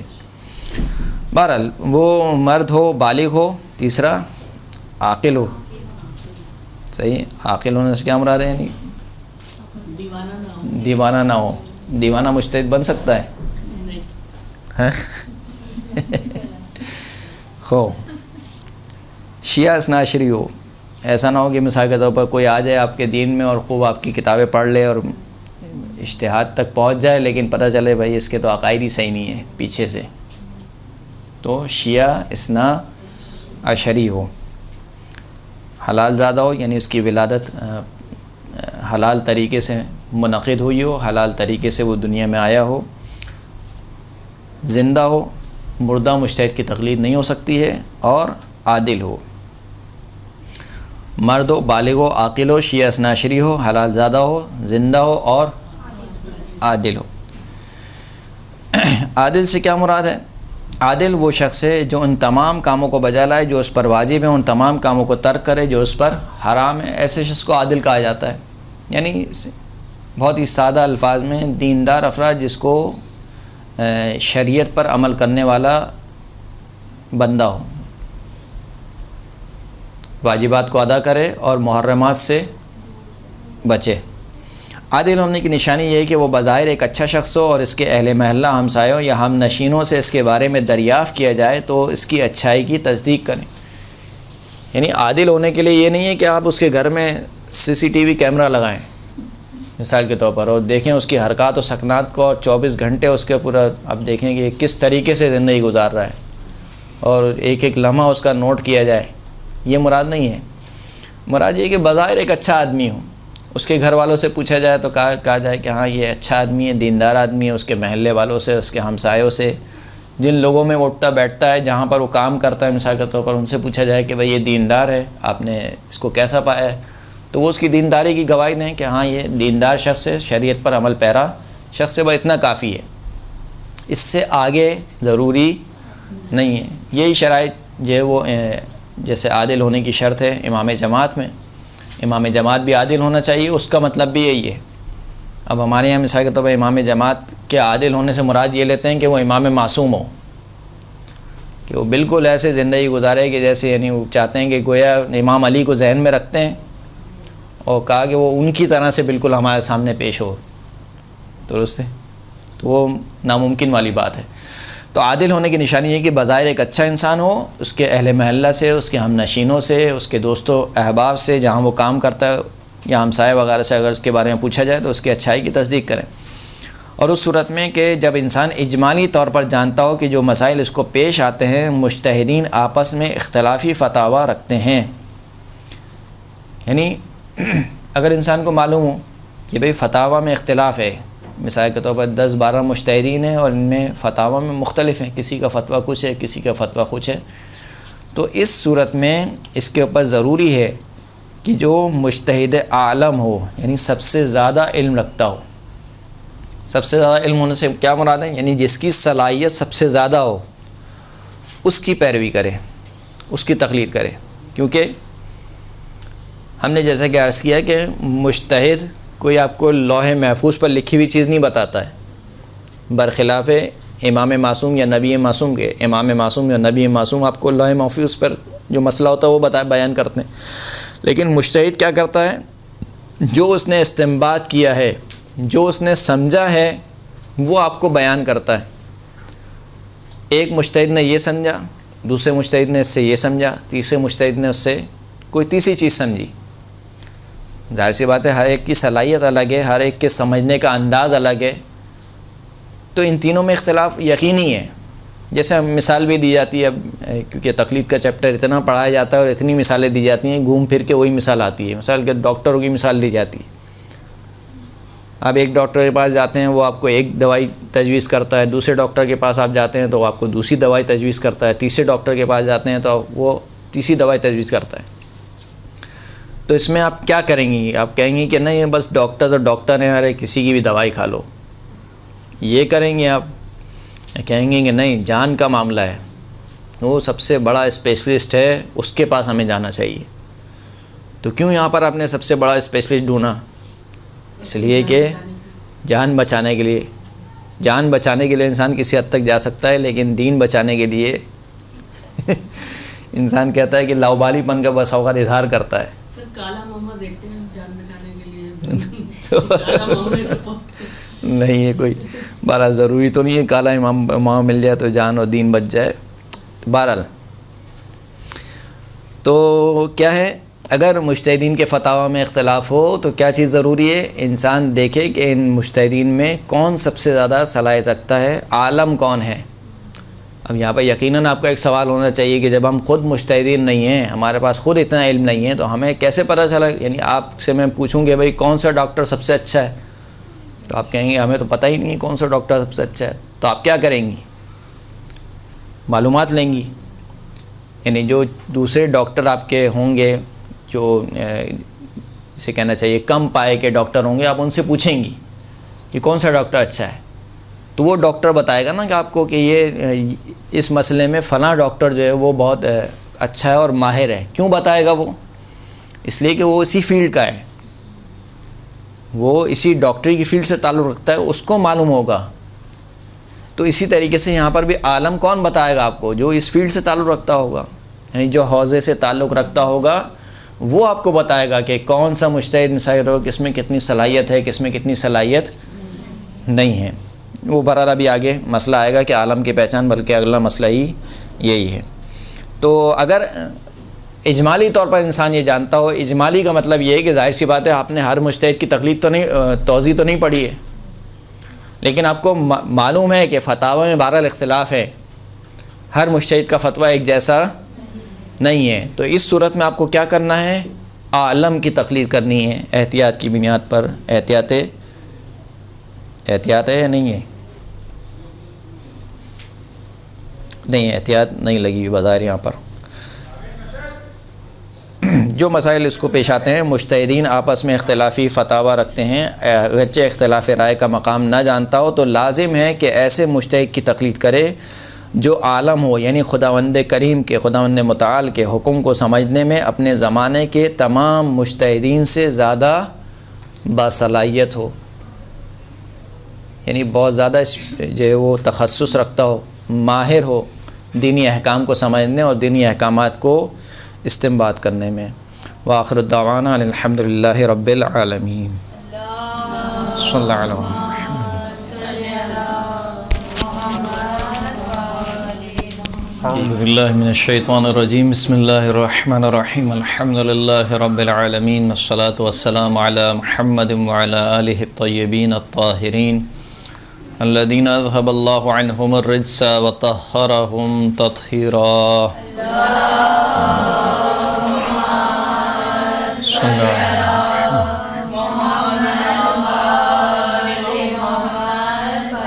वल्लअनतुद्दाइमतु अला अअदाइहिम अजमईन। अम्मा बाद। अब तक हमने पढ़ लिया कि किन उमूर में तक़लीद करना जायज़ है और किन उमूर में तक़लीद करना जायज़ नहीं है। तक़लीद किसे कहते हैं, तक़लीद का माना पढ़ लिया, तक़लीद किसकी की जाती है ये भी हमने पढ़ लिया। आखिरी मसला जो हमने पढ़ा था कि अगर मुज्तहिदीन के फतावा के दरमियान इख्तिलाफ़ को जानता हो, अगरचे कि इजमाली तौर पर जानता हो, इजमाली से क्या मुराद है? यानी आपको इजमालन इल्म है कि इख्तिलाफ़ है। अब किस मसले में इख्तिलाफ़ है, कौन से मसले में इख्तिलाफ़ है, कौन सा मुज्तहिद क्या कहता है, ये आपको मालूम नहीं है, लेकिन इतना ज़रूर मालूम है कि इख्तिलाफ़ पाया जाता है मुज्तहिदीन के फतावा में। तो इस सूरत में ज़रूरी है कि मुज्तहिद आलम की तक़लीद करे। अगला मसला ये कि मुज्तहिद आलम को कैसे पहचानें। तो कहते हैं कि इसके लिए 3 रास्ते हैं, 3 तरीक़ों से मुज्तहिद आलम की पहचान हो सकती है। पहला तरीका ये है कि इंसान को ख़ुद यकीन हो, मसलन वो ऐसा शख्स हो जो ख़ुद साहिब इल्म हो, मुज्तहिद और आलम को पहचानने की सलाहियत रखता हो। यानी ख़ुद मिसाल के तौर पर हौज़े इल्मिया का तालिब इल्म हो, और न सिर्फ़ तालिब इल्म हो बल्कि एक काफ़ी अरसे तक उसने हौज़े इल्मिया में दर्स पढ़ा हो और दर्स ख़ारिज तक गया हो, फिर उसके बाद उसको मालूम हो, इल्म हो जाए, उसको यकीन आ जाए कि फ़लाँ शख्स जो है वो तमाम मुज्तहिदीन में सबसे ज़्यादा सलाहियत रखता है। तो इंसान को ख़ुद यकीन आ जाए, पहला तरीका। दूसरा तरीका है कि 2 ऐसे आलिम और आदिल अशख़ास जो मुज्तहिद और आलम पहचानने की सलाहियत रखते हों, 2 आदिल अफराद गवाही दें। लेकिन फ़कत आदिल होना यहाँ पे काफ़ी नहीं है, आदिल होने के साथ साथ क्या ज़रूरी है? आलिम होना ज़रूरी है। जैसे कि हमने कहा कि मिसाल के तौर पर माशरे में से आप किसी भी 2 अफराद को उठा के लिया और कहा कि ये दोनों आदिल हैं और ये दोनों कह रहे हैं कि फ़लाँ मुज्तहिद आलम है, तो ये काफ़ी नहीं होगा, बल्कि आदिल होने के साथ साथ दीनदार और आदिल की तारीफ़ वही है जो अभी ये गुज़र गई है। आदिल से क्या मुराद है? यानी जो ज़ाहिर में एक अच्छा आदमी हो, उसके महल्ले वालों से या उसके घर वालों से या उसके साथ उठने बैठने वालों से अगर पूछा जाए तो वो उसकी अच्छाई की तस्दीक करें, इसको आदिल कहा जाता है। 2 आदिल अफराद जो फ़कत आदिल ना हों बल्कि आलिम भी हों, यानी वो ख़ुद हौज़े इल्मिया से उनका ताल्लुक़ हो, इन उलूम से उसका ताल्लुक़ हो, या हौज़े इल्मिया उसने ना भी देखा हो। मिसाल के तौर पर यानी जब मैं बार बार हौज़ा इल्मिया कह रहा हूँ तो इसका ये मतलब नहीं है कि बाकायदा जाके उसने किसी मदरसे में रजिस्ट्रेशन कराई हो, बल्कि हौज़ा इल्मिया से मुराद ये है कि वो इन उलूम से उसका राब्ता हो, उलमा से उसका राब्ता हो, उसने इन उलूम को हासिल किया हो। वो 2 अफराद जो ख़ुद आदिल हों और ख़ुद आलिम हों, वो गवाही दें कि फ़लाँ शख्स जो है वो आलम है, बशर्त ये कि दूसरे 2 आदिल और आलिम इसकी तरदीद ना करें। यानी 2 अफराद कहें कि फ़लाँ शख्स आलम है, दूसरे 2 अफराद कहें कि नहीं वो आलम नहीं है, कोई और दूसरा बंदा आलम है। तो अगर आपके सामने ऐसे 4 बंदे आ जाएं जो चारों के चारों आदिल हैं और चारों के चारों आलिम हैं, लेकिन 2 कह रहे हैं कि फ़लाँ शख्स ए मसलन आलम है और 2 अफराद कह रहे हैं कि बी आलम है, तो ये गवाही कैंसिल हो जाएगी, ये गवाही नहीं मानी जाएगी। बल्कि किसी मुज्तहिद या आलम हो, किसी का मुज्तहिद या आलम होना एक काबिल एतमाद अहले खुबरा और इत्तला शख्स के कौल से भी साबित हो जाता है। बल्कि अगर कोई एक शख्स हो और वो गवाही दे, लेकिन शर्त वही है कि वो अहले खबरा होना चाहिए। जैसे हमने आम मिसाल भी दी, जब आपको किसी स्पेशलिस्ट डॉक्टर के बारे में मालूम करना होता है कि मिसाल के तौर पर दांत का सबसे स्पेशलिस्ट डॉक्टर कौन है, घुटने का स्पेशलिस्ट कौन है, मिसाल के तौर पर किडनी का स्पेशलिस्ट कौन है, तो एक तो वो नाम लिखे हुए होते हैं। आप किसी भी हॉस्पिटल में जाती हैं तो उनके पास लिखे होते हैं कि हमारे पास मिसाल के तौर पर गायना की स्पेशलिस्ट ये डॉक्टर है, किडनी की स्पेशलिस्ट ये डॉक्टर है, फ़लाँ फ़लाँ है। तो हर हॉस्पिटल के पास कुछ नाम लिखे होते हैं लेकिन उसके बावजूद आप उन नामों पर भरोसा नहीं करती हैं। आप क्या करती हैं? आप उस फील्ड से ताल्लुक़ रखने वाले जो अफराद हैं उनसे पूछती हैं। आपके आस पड़ोस जानने वाले कोई डॉक्टर होते हैं जिसका इसी डॉक्टरी फील्ड से ताल्लुक़ होता है, अब उससे पूछती हैं कि इस मिसाल के तौर पर किडनी का स्पेशलिस्ट कौन है। तो क्यों आप उन नामों पर एतमाद नहीं कर रही हैं और क्यों आप एक डॉक्टर से पूछ रही हैं कि स्पेशलिस्ट कौन है? इसकी वजह है कि इंसान की अक्ल ये कहती है, यानी एक अक़ली हुक्म है, इंसान की अक्ल ये कहती है कि जब आप ख़ुद किसी फील्ड में इल्म नहीं रखते हैं, आप ख़ुद जाहिल हैं, तो आप किसी आलिम को पहचान भी नहीं सकते हैं, मगर ये कि आपको ऐसा शख्स गवाही दे जो ख़ुद उस फील्ड से ताल्लुक़ रखता हो, जिसके पास ख़ुद उस फील्ड से मुताल्लिक़ कुछ इल्म हो। तो अहले खुबरा या अहले इत्तला शख्स से मुराद क्या है? यानी वो ख़ुद जो शख्स हो कम अज़ कम अहले इल्म हो, यानी कम अज़ कम कहना चाहिए कि दर्जा इज्तिहाद के करीब करीब शख्स हो, ऐसा शख्स हो, यानी जिसने काफ़ी अरसा हौज़े में गुजारा हो, जिसने दर्स ख़ारिज लिए हों, जो उलमा की सोहबत में बैठा हो, उलमा के दर्स ख़ारिज में बैठा हो और एक लंबा अरसा गुजार कर और फिर उसके बाद वो गवाही दे कि मैं ये समझता हूँ कि फ़लाँ शख्स जो है वो आलम है। क्योंकि हौज़ इल्म में जब इंसान जाता है तो जाहिर सी बात है वहाँ पर कोई एक मस्जिद तो नहीं है, कोई एक दर्स तो नहीं है। जब आप एक यूनिवर्सिटी में जाते हैं तो कई प्रोफेसर्स के लेक्चर होते हैं। इसी तरीके से हौज़ इल्मिया में मुख्तलिफ़ मराजे के दर्स ख़ारिज होते हैं और जो तालिब इल्म होते हैं वो मुख्तलिफ़ मराजे के दर्स ख़ारिज में शिरकत करते हैं। तो वो जो शिरकत करने वाले तुल्लाब हैं, जब वो एक अरसे तक शिरकत करते हैं और फिर उनको समझ में आने लगता है तो फिर वो गवाही दे सकते हैं कि हाँ ये जो शख्स है ये सबसे ज़्यादा आलम है इन 3 मराजे में या इन 4 मराजे में, ये शख्स जो है वो सबसे ज़्यादा आलम है। तो अगर कोई एक शख्स भी जो कि काबिल एतमाद हो, अहले खुबरा हो, अगर वो कह दे कि मिसाल के तौर पर फ़लाँ शख्स आलम है तो उसकी गवाही से भी साबित हो जाएगा और उसके कहने पर आप उसको आलम मान कर उसकी तक़लीद कर सकती हैं। दुरुस्त हो गया। 3 तरीक़े हैं, इंसान को ख़ुद यकीन हो, 2 आदिल आलिम गवाही दें बशर्ते कि दूसरे 2 आदिल आलिम इसकी तरदीद ना करें। तीसरा है कि किसी भी उक़लाई तरीके से किसी शख्स के मुज्तहिद या आलम होने का इत्मीनान हासिल कर ले। मसलन कुछ अहले इल्म यानी अहले खुबरा जो मुज्तहिद और आलम को पहचानने की सलाहियत रखते हों और उनकी बात से इत्मीनान भी आ जाए, किसी के मुज्तहिद या आलम होने की तस्दीक करें, तब भी साबित हो जाएगा। शर्त यह कि उक़लाई तरीका होना चाहिए। यानी एक होता है लाउबालीपन। लाउबालीपन क्या होता है? मिसाल के तौर पर आपसे कहा कि भाई आप फ़लाँ डॉक्टर के पास गए थे, बोला किसने बोला? वो मेरा प्यून कह रहा था। तो ये लाउबालीपन है, यानी आपसे वो हंसेगा, कहेगा कि यानी एक प्यून के कहने पे तुम मिसाल के ऊपर चलेगा उस डॉक्टर के पास। या किसी भी और मिसाल के तौर पर आपकी गाड़ी ख़राब हो गई, आप चले गए किसी मकैनिक के पास, ने पूछा भाई उसके पास क्यों गए थे? बोला यार वो मेरे घर में ऑफिस में एक काम करता है शख्स, वो उसने कह दिया था कि फ़लाँ के पास चले जाओ। तो आपसे कहेगा कि भाई अब तुम में इतनी अकल नहीं है कि उस फील्ड से ताल्लुक़ रखने वाले शख्स से सवाल किया जाए, जो ख़ुद गाड़ियों के काम को जानता हो उससे सवाल किया जाए कि भाई किसके पास जाना चाहिए, या किसने हद अक़ल जिसने गाड़ियों का काम करवाया हुआ हो उसको तजुर्बा होगा कि भाई हाँ फ़लाँ मैकेनिक अच्छा है मिसाल के तौर पर, तो उससे पूछ के जाना चाहिए। यानी कोई उक़लाई तरीका जिसके मुतालिक उक़ला ये कहें कि हाँ तुमने सही तरीका इख्तियार किया है, इसे कहा जाता है उक़लाई तरीका। किसी भी उक़लाई तरीके से अगर साबित हो जाए किसी का मुज्तहिद और आलम होना, तो आप उसकी तक़लीद कर सकती हैं।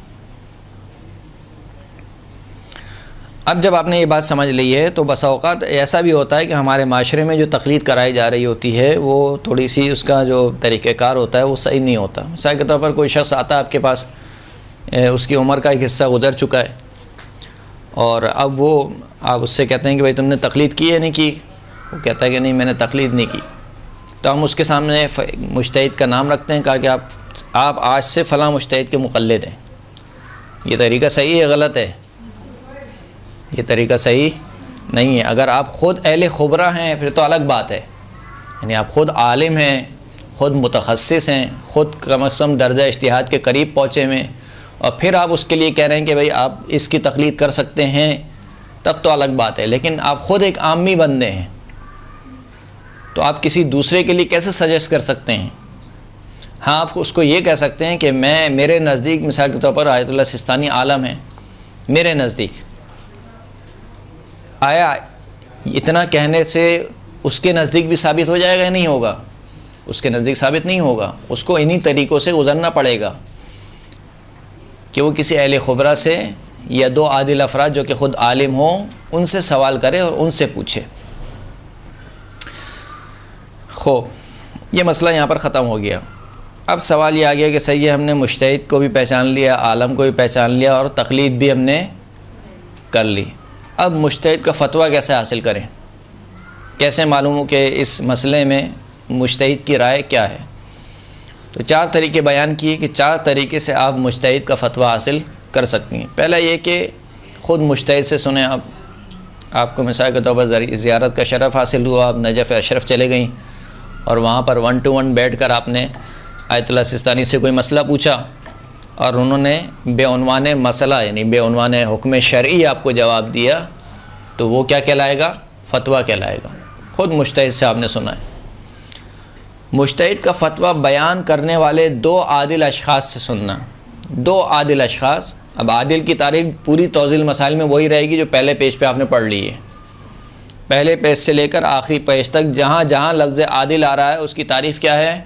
वही पहले पेज वाली है कि जो बज़ाहिर एक अच्छा आदमी हो और अगर उसके महल्ले वालों से पूछा जाए, उसके पड़ोसियों वगैरह से पूछा जाए तो वो उसकी अच्छाई की तस्दीक करें, वाजिबात पर अमल करता हो, मुहर्रमात से बचता हो। कभी कभार का मसला एक अलग है।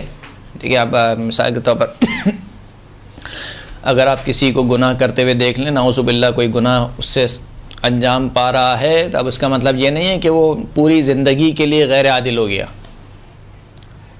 बल्कि आपको अगर यकीन हासिल हो जाए कि हाँ इससे गुनाह सरज़द हुआ था और इसने यकीनन तौबा कर ली है अपने गुनाह से, तो फिर दोबारा आदिल की लिस्ट में आ जाएगा। दुरुस्त है। तो 2 आदिल अफराद से सुनना। 2 आदिल अफराद आपको कहें कि मुज्तहिद का फ़तवा इस मसले में ये है। तीसरा है कि किसी ऐसे शख्स से सुनना जिसकी बात पर इत्मीनान हो। कोई भी ऐसा शख्स हो लेकिन उसकी बात पर आपको इत्मीनान हो जाए यानी वो आदिल नहीं है लेकिन काबिल भरोसा शख्स है। क्या फ़र्क है दोनों बातों में? आदिल नहीं है, काबिल भरोसा है।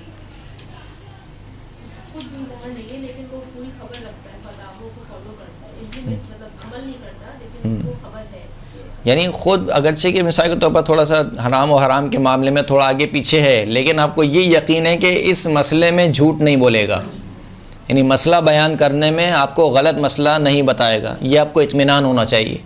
अगर उसके कहने से आपको इत्मीनान हासिल हो जाता है तब भी वो फ़तवा माना जाएगा, उस फतवे पर आप अमल कर सकते हैं।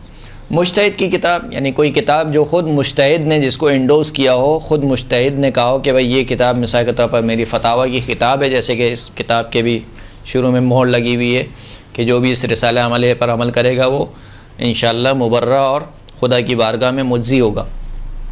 तो ऐसी किताब जो जिसको ख़ुद मुज्तहिद ने इसके मुतालिक जो है वो अपने एतमाद का इजहार किया हो, और वो चाहे तौज़ील मसाइल हो, चाहे वो मिसाल के तौर पर अरबी में मिनाजुस सालिहीन हो, या मिसाल के तौर पर मसाइल मुंतखबा हो। आयतुल्लाह सिस्तानी की फतावा की 3-4 किताबें हैं, मुख्तलिफ़ एतबार से हर किताब के कुछ अपने जो है वो इसे कहना चाहिए कि मज़ाया हैं, खुसूसियात हैं। एक किताब मिसाल के तौर पर उन्होंने निकाली है फ़िक़्हुल मुग़तरबीन, यानी जो यूरोप वग़ैरह में रहते हैं उनके मसाइल क्या होते हैं, उस एतबार से उन्होंने एक किताब लिखी है, वो भी फतावा की किताब है। तो कोई भी जो आयतुल्लाह सिस्तानी के फतावा की किताब हो जिसको ख़ुद आयतुल्लाह सिस्तानी ये कहें कि हाँ इस किताब पर आप अमल कर सकते हैं, तो उसमें आप देख कर भी मुज्तहिद का फ़तवा हासिल कर सकते हैं। ये 4 तरीके। जब तक इंसान को यकीन ना हो जाए कि मुज्तहिद का फ़तवा बदल चुका है, वो जो कुछ उस किताब में लिखा हुआ है उस पर अमल कर सकता है, और अगर फ़तवे के बदल जाने का एहतिमाल हो तो तहक़ीक़ करना ज़रूरी नहीं है। जब तक आपको यकीन ना हो जाए, क्योंकि ज़ाहिर सी बात है हमने कहा कि ये एक इल्म है और मुज्तहिद बहरहाल इमाम कोई मासूम शख्सियत नहीं है। मुज्तहिद के फ़हम में ख़ता हो सकती है जैसे हमारे फ़हम में ख़ता हो सकती है, जैसे हर फील्ड में होता है। आप मिसाल के तौर पर जो है वो साइंस की फ़ील्ड में कितनी थ्योरियाँ हैं जो चेंज हुई हैं, डॉक्टर की फ़ील्ड में मिसाल के तौर पर कितनी थ्योरियाँ हैं जो कि चेंज हुई हैं। क्यों चेंज हुई हैं? क्योंकि उस वक्त वो कुछ और समझ रहे थे, बाद में उनके लिए कश्फ हुआ कि नहीं ये चीज़ ऐसे नहीं, ये चीज़ ऐसे है, तो फिर वो थ्योरी क्या हो गई, चेंज हो गई।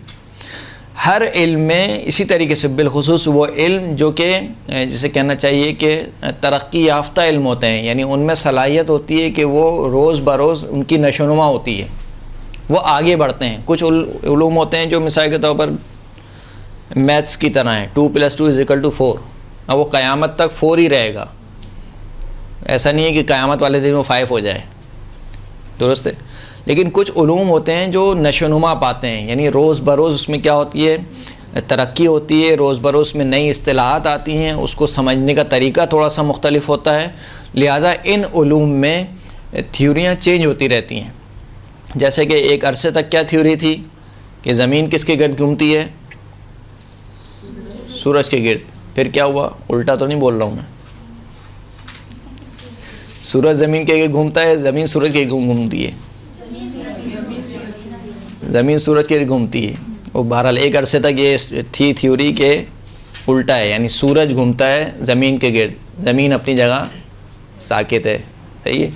आज भी एक मकतब फ़िक्र है हमारे यहाँ, अहले तशय्युं में नहीं, मुसलमानों में एक मकतब फ़िक्र है, वो इसी बात के कायल है कि ज़मीन अपनी जगह साकिन है, सूरज उसके गिर्द घूम रहा है।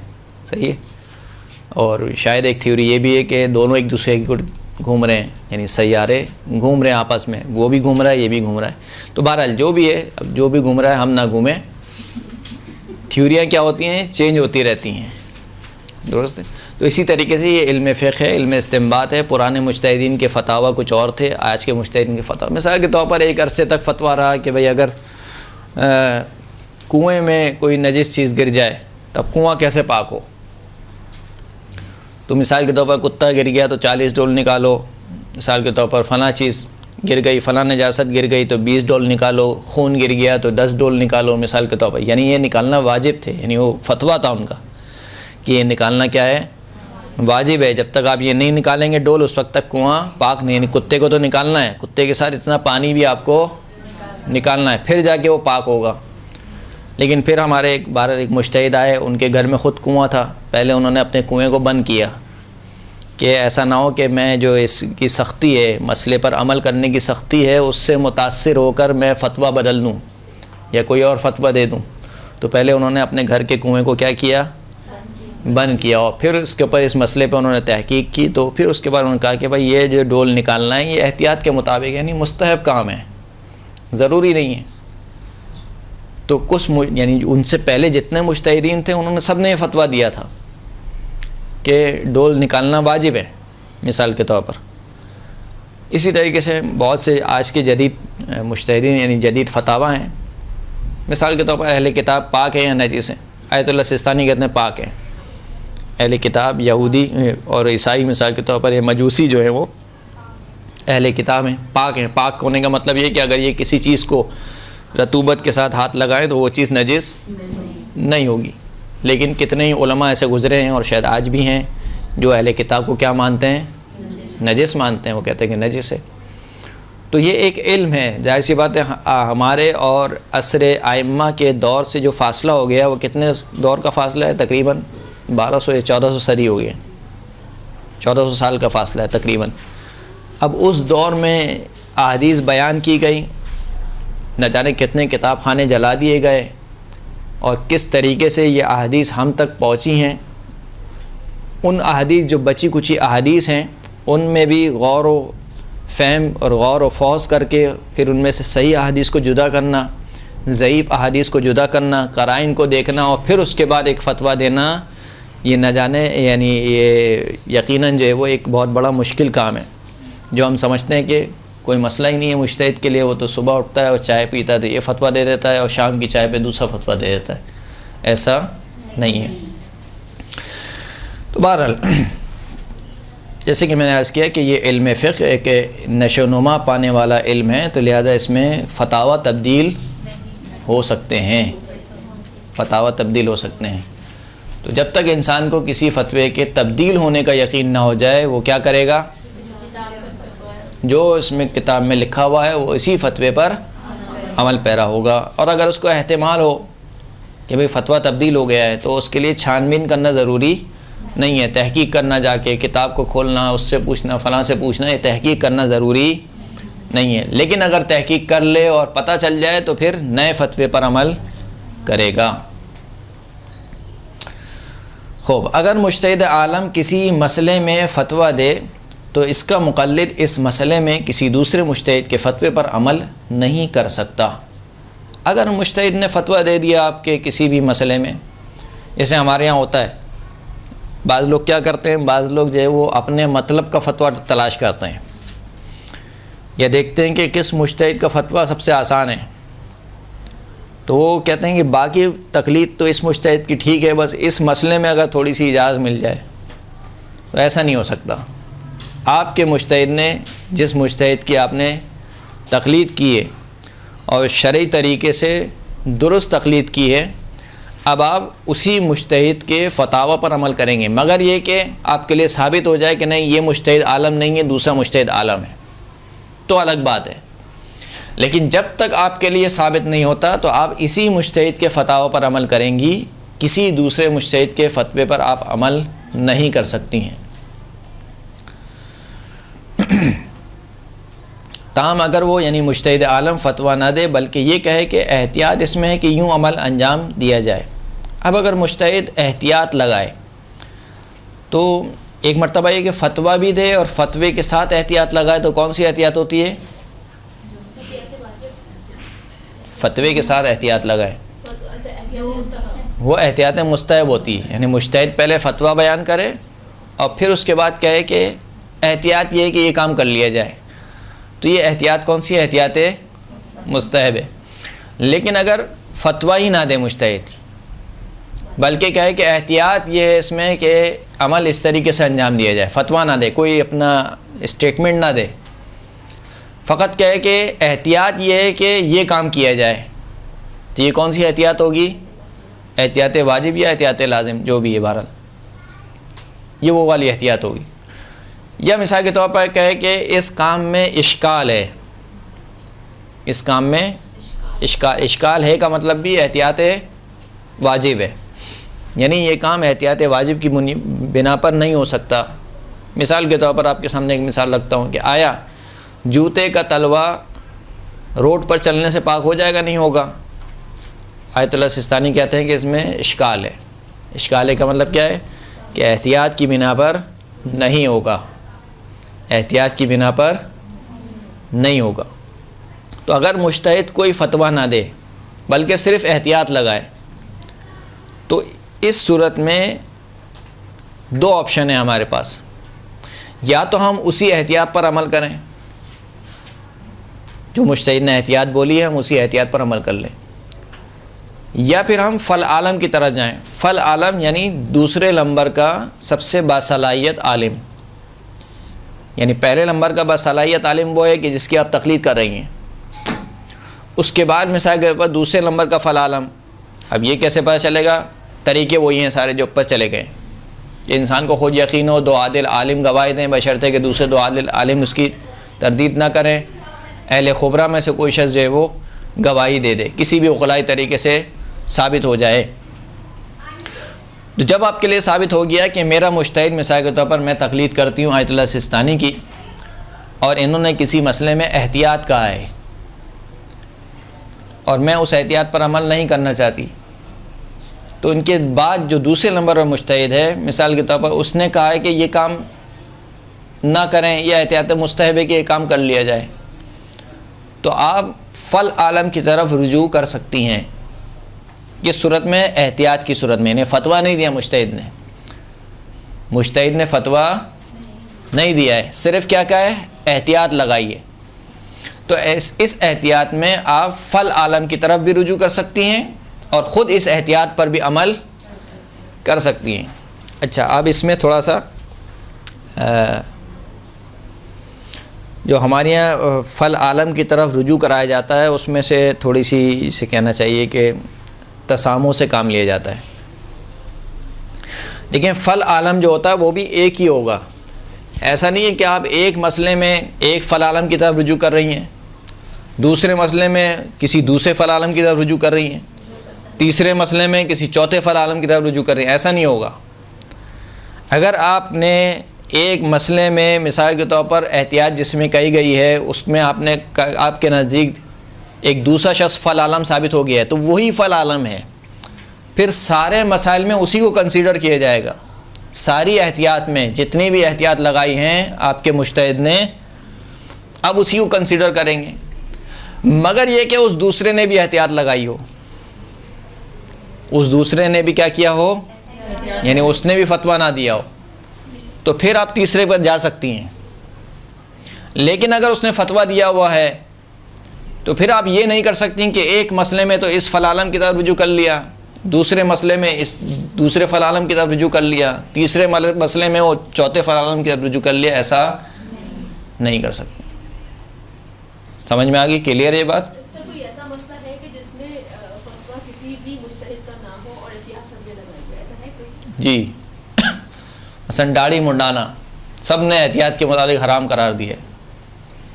क्लीन शेव तकरीबन जो इतनी मेरी मालूमात है किसी भी मुज्तहिद का इसमें कोई फतवा नहीं है, तकरीबन सब नहीं एहतियात का है इसमें, यानी हत्ता वो आखिरी मुज्तहिद तक भी अगर आप एहतमाल दें तो सभी ने इसमें क्या लगाई है, एहतियात लगाई। जो जहाँ तक मेरी मालूमात है, हो सकता है कि कोई आप एक मुज्तहिद ले आए, आप कहें कि नहीं इसने एहतियात नहीं, इसने हराम कहा है, तो वो अलग बात है।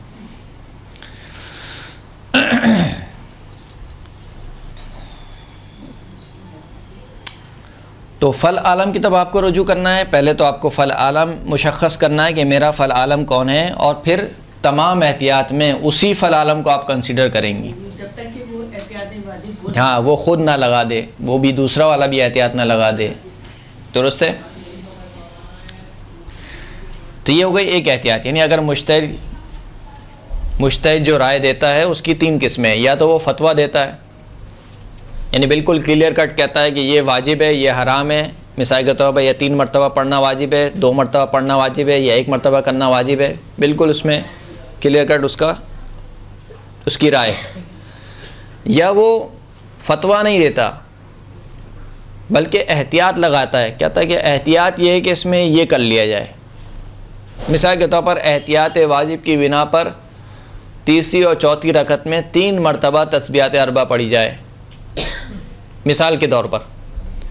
अब ये एहतियात है, या तो आप इसी एहतियात पर अमल करें, यानी आप तीसरी और चौथी रकत में 3 मरतबा ही तस्बीहात अरबा पढ़ें, या आप क्या करें, मिसाल के तौर पर फ़ल आलम को तलाश करें और वो फ़ल आलम उसका फ़तवा ये हो कि तीसरी और चौथी रकत में 1 मरतबा तस्बीहात अरबा पढ़ना काफ़ी है, तो आप उसकी तरफ रुजू करते हुए 1 मरतबा तस्बीहात अरबा पढ़ लें।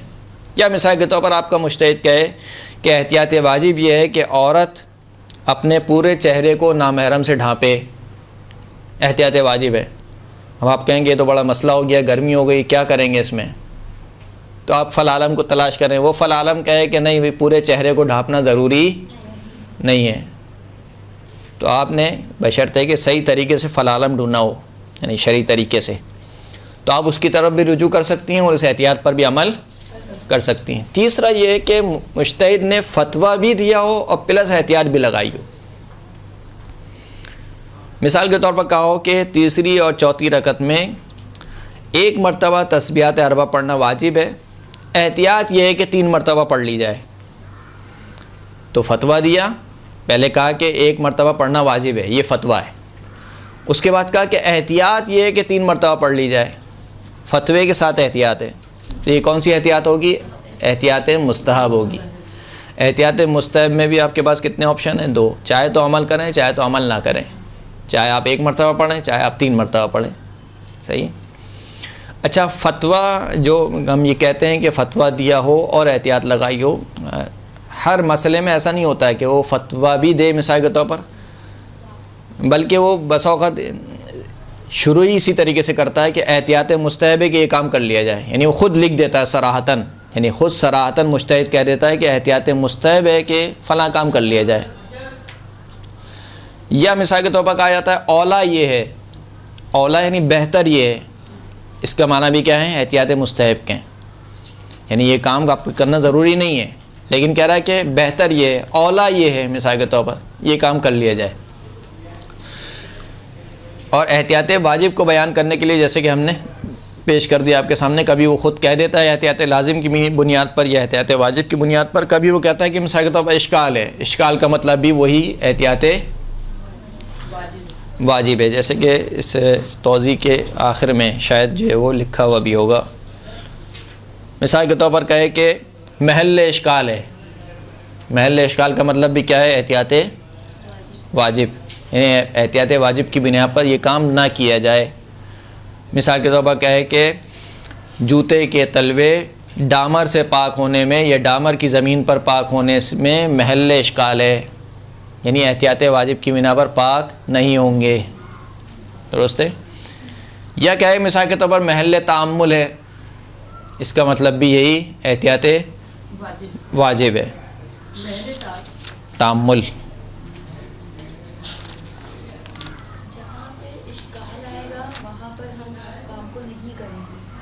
उसमें दो ऑप्शन है, या तो आप उसी एहतियात पर अमल करें, यानी इश्काल का मतलब ये होगा कि ये काम, यानी अब वो जाहिर सी बात है जो फतवा दिया है, जो उसकी इबारत है उसके एतबार से माना निकलेगा कि यहाँ पे इश्काल से मुराद करने का हुक्म दिया जा रहा है या ना करने का हुक्म दिया जा रहा है।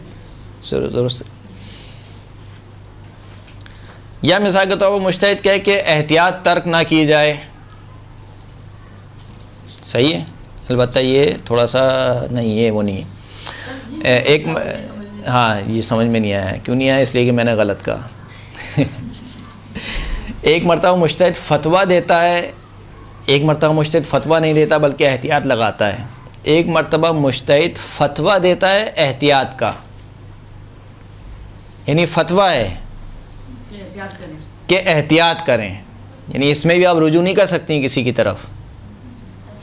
अगर मुज्तहिद कहे कि मेरा फतवा इसमें ये है कि आप पर एहतियात वाजिब है, इस मसले में आपको क्या करनी है, एहतियात करनी है। जैसे कि मैंने मिसाल दी कि एहतियात तर्क ना की जाए। अब एहतियात तर्क ना की जाए यानी मुज्तहिद फतवा दे रहा है किसका, एहतियात का, कि आपको इस मसले में एहतियात करनी है, इस मसले में भी आप दूसरे की तरफ रुजू नहीं कर, यानी ये भी फतवा है लेकिन फतवा एहतियात के मुताल्लिक है कि इस मसले में आपको एहतियात करनी है।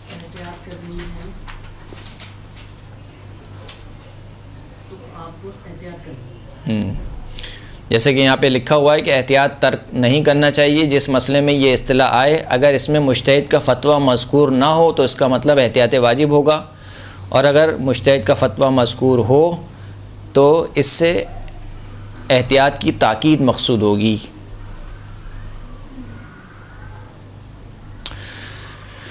बहरहाल ये मसला समझ में आ गया आपको कि एक मरतबा मुज्तहिद फतवा देता है, एक मरतबा फतवा नहीं देता, फ़कत एहतियात लगाता है, एक मरतबा फतवे के साथ एहतियात लगाता है। सही है, फतवा जब दे दिया तो आप किसी दूसरे मुज्तहिद की तरफ रुजू नहीं कर सकते, आपको उसी मुज्तहिद के फतवे पर अमल करना है। एहतियात है, फतवा नहीं है, यानी एहतियात वाजिब है या एहतियात लाजिम है, तो उसमें आपके पास कितने ऑप्शन हैं, दो। या तो आप इसी एहतियात पर अमल करें या फिर फ़ल आलम की तरफ आप रुजू करें। और जब आप फ़ल आलम आपका एक मरतबा मुशख़्ख़स हो जाए तो तमाम चीज़ों में उसी की तरफ आप रुजू कर सकती हैं, मगर ये कि एक सूरत निकल सकती है जिसमें फ़ल आलम भी चेंज हो सकता है। हाँ, इसके अलावा भी चेंज हो सकता है कि मिसाल के तौर पर आप कहें कि जैसे मुज्तहिद मुजज़्ज़ी, यानी कुछ फ़िक़्ह के अब्वाब है, मिसाल के तौर पर तहारत में आप समझती हैं कि फ़लाँ मुज्तहिद जो है वो आलम है मिसाल के तौर पर, लेकिन जो मामलात हैं, मामलात के मुताल्लिक आप समझती हैं कि नहीं दूसरा मुज्तहिद है वो आलम है, तो फिर आप तक़लीद में तबईज़ करेंगी। तबईज़ का मतलब क्या है कि तहारत में आप एक मुज्तहिद की तक़लीद करेंगी, मामलात में आप किसी दूसरे मुज्तहिद की तक़लीद करेंगी, क्योंकि आपको तक़लीद किसकी करनी है, जो आलम हो। तक़लीद आपको किसकी करनी है, जो आलम हो। तहारत के बाब में मिसाल के तौर पर ज़ैद सबसे ज़्यादा इल्म रखता है, आलम है तहारत के बाब में। तहारत का मतलब क्या है, यानी चाहे वो नजासत हो तहारत हो, चाहे वो वज़ू गुस्ल वगैरह हो, तहारत के बाब में मिसाल के तौर पर फ़लाँ शख़्स है वो आलम है आपके नज़दीक, साबित हो गया आपके नज़दीक, तो आप तहारत के बाब में उसकी तक़लीद आपको करना वाजिब है। लेकिन मीरास के मामलात में मिसाल के तौर पर या मीरास के बाब में आप समझती हैं कि नहीं दूसरा शख्स है वो ज़्यादा आलम है, तो मीरास के बाब में आप क्या करेंगी, फ़ल आलम या ख़ुद तक़लीद के बाब में, यानी अभी हम फ़ल आलम की तरफ नहीं जा रहे हैं, ख़ुद तक़लीद के बाब में अगर मुख्तलिफ़ अब्वाब में मुख्तलिफ़ आलम पाए जाते हों, समझ में नहीं आ रहा है। ये उसी की उन्हीं की बात हो रही है कि जिनके हम तक़लीद में। एक सवाल है, फ़ल आलम कौन कि अगर एहतियात वाजिब है तो हमें रुजू करना है, और अभी आपने एक ये शर्त लगाई कि अगर हम जिससे हम रुजू कर रहे हैं तो हम ऐसा नहीं होगा कि एक मसले में एक फ़ल आलम लिया, दूसरे में दूसरा लिया, सही, एक ही को हमने करना है। सही। अब आप ये कह रहे हैं कि हम स्पेशलिस्ट लेंगे हर सही का, तो तो इसमें और इसमें क्या? हाँ, अभी मैं एक चीज़ आपको समझाना चाह रहा था जो खुद फल आलम से हट कर है। लेकिन अभी हमने पढ़ा कि तकलीद किसकी होती है? मुज्तहिद हो जो कि आलम हो। सही, यहाँ तक बात क्लियर है। अब हम ये कह रहे हैं कि मुमकिन है फ़िक़्ह के कितने बाब हैं? क्या कहा जाता है कि 52 बाब हैं, 52। सही ना? बाब तहारत है मिसाल के तौर पर, बाब निकाह है, बाब क़ज़ावत है, बाब इर्स है, बाब मीरास है मिसाल के तौर पर, बहुत सारे बाब हैं। बाब हज है, बाब ज़कात है मिसाल के तौर पर, दुरुस्त है? 52 बाब हैं, यानी 52 चैप्टर हैं। अब या तो आपको एक ही शख्स ऐसा मिल गया जो इन 52 के 52 चैप्टर में सबसे ज़्यादा आलम है, तो आपको उसी, यानी तमाम अब्वाब में आपको उसी की तकलीद करनी है। सही है, ये बात क्लियर है। लेकिन आपको ऐसा मिला कि मिसाल के तौर पर 51 बाब में तो फ़लाँ शख्स आलम है, लेकिन इर्स के बाब में ये आलम नहीं है, कोई एक दूसरा है वो ज़्यादा आलम है। जैसे स्पेशलिस्ट होते हैं, होते हैं या नहीं होते? भाई ये मिसाल के तौर पर घुटने का डॉक्टर है, यानी घुटने का स्पेशलिस्ट है, यानी एक घुटने के मामलात में ये सबसे ज़्यादा आलम है, तो मैं इसके पास किडनी का इलाज लेकर नहीं जाऊंगा। क्यों? क्योंकि एक घुटने का डॉक्टर है, और किडनी वाले के पास घुटना लेकर नहीं जाऊंगा, इसलिए कि वो किडनी का डॉक्टर है। ये बात समझ में आ रही है आपको? इसी तरीके से अगर फ़िक़्ह के अब्वाब में मुख्तलिफ़ अफराद आलम हो, किताब तहारत में मिसाल के तौर पर आयतुल्लाह सिस्तानी आलम है, किताब ज़कात में आयतुल्लाह सिस्तानी आलम है मिसाल के तौर पर, किताब हज में आयतुल्लाह सिस्तानी आलम है, फ़िक़्ह के तमाम इन बाब में आयतुल्लाह सिस्तानी आलम है। लेकिन मामलात में मिसाल के तौर पर ख़रीद व फ़रोख्त के मामलात हैं, सूद के मामलात हैं, बैंकारी के मामलात हैं, मिसाल के तौर पर मुजारबे के मामलात हैं। आप कहते हैं कि नहीं, इन मामलात में आयतुल्लाह सिस्तानी आलम नहीं है, इन मामलात में दूसरा शख्स आलम है। ये साबित हो जाए आपके नज़दीक, उस वक्त की बात कर रहा हूँ। अगर ये साबित हो जाए आपके नज़दीक तो आपको तकलीद किसकी करनी है? आलम की। तो आप तहारत के बाब में आयतुल्लाह सिस्तानी की तकलीद करेंगी, मामलात के बाब में किसकी तकलीद करेंगी? वो जो दूसरा शख्स आलम है। समझ में आ गया यहाँ तक? यह बहुत मुश्किल कर दिया मैंने। उनको फल आलम बना लेंगे? नहीं, अभी फल आलम की बात नहीं कर रहा हूँ मैं, सिर्फ आलम की बात कर। अभी मैं खुद आलम की बात कर रहा हूँ। खुद अभी हम तकलीद पर हैं, अभी हम तकलीद से पीछे नहीं गए, खुद तकलीद की बात कर रहा हूँ। सही है? इसे कहा जाता है मुज्तहिद मुतजज़्ज़ी। मुज्तहिद मुतजज़्ज़ी, मुतजज़्ज़ी का मतलब क्या होता है? जुज़ से निकला है, जुज़। ये किताब है, इसके मिसाल अज्जा हैं, ये एक पेज है, ये दूसरा पेज है, इसके अज्जा हैं। मुतजज़्ज़ी यानी बाज़ अब्वाब में इसने कमाल की तहकीक की है। मिसाल के तौर पर फ़िक़्ह के बाज़ अब्वाब में ये बहुत ही, इसे कहना चाहिए इसने बहुत अच्छा काम किया है और इससे बेहतर कोई नहीं जानता है। मसलन इसको इर्स के मामलात में बहुत शौक़ था, तो ये इर्स के मामलात में इससे बेहतर कोई नहीं जानता है। लेकिन तहारत के मामलात मिसाल के तौर पर नहीं, उसमें कोई दूसरा बंदा है। इसको क्या कहा जाता है? मुज्तहिद मुतजज़्ज़ी। मैं खासा पहली मरतबा मसला सुन रही हूँ, हो शायद नहीं बताना चाहिए था। सर इसको एक तरीके से एक सलात पढ़ें पहले मोहम्मद वाले मोहम्मद।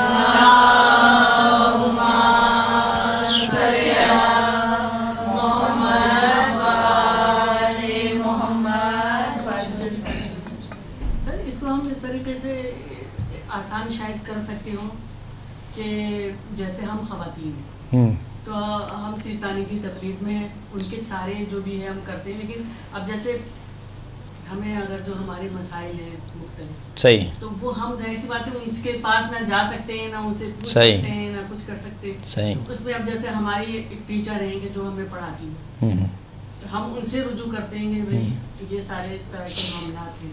सही। उसमें क्योंकि वो औरत हैं तो उनकी तकलीद नहीं हो सकती है। हाँ, लेकिन मकसद ये कि हम उनसे नहीं, वो तो आप मसाइल पूछ रही हैं ना, वो तो एक तकलीद तो आप नहीं कर रही हैं उनकी, आप उनसे मसाइल डिस्कस कर रही हैं, आप उनसे मसाइल पूछ रही हैं। वो मसला गो हैं, मसला गो यानी मसला बताने वाला।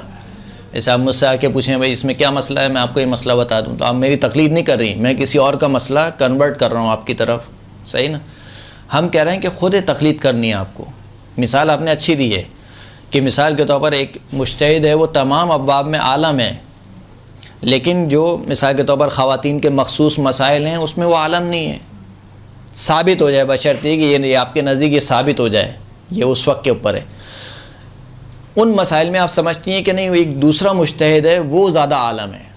इसका इदराक हमें कैसे होगा? हाँ, तो वो भी वही तरीके हैं। हाँ, वही तरीके हैं। अगर हाँ सारे या तो दो एक ख़ुद यकीन हो, दो आदिल अफराद गवाही दें या अहले खुबरा गवाही दें, तरीका वही है, उन्हीं तरीक़ों से आपको पता चलेगा।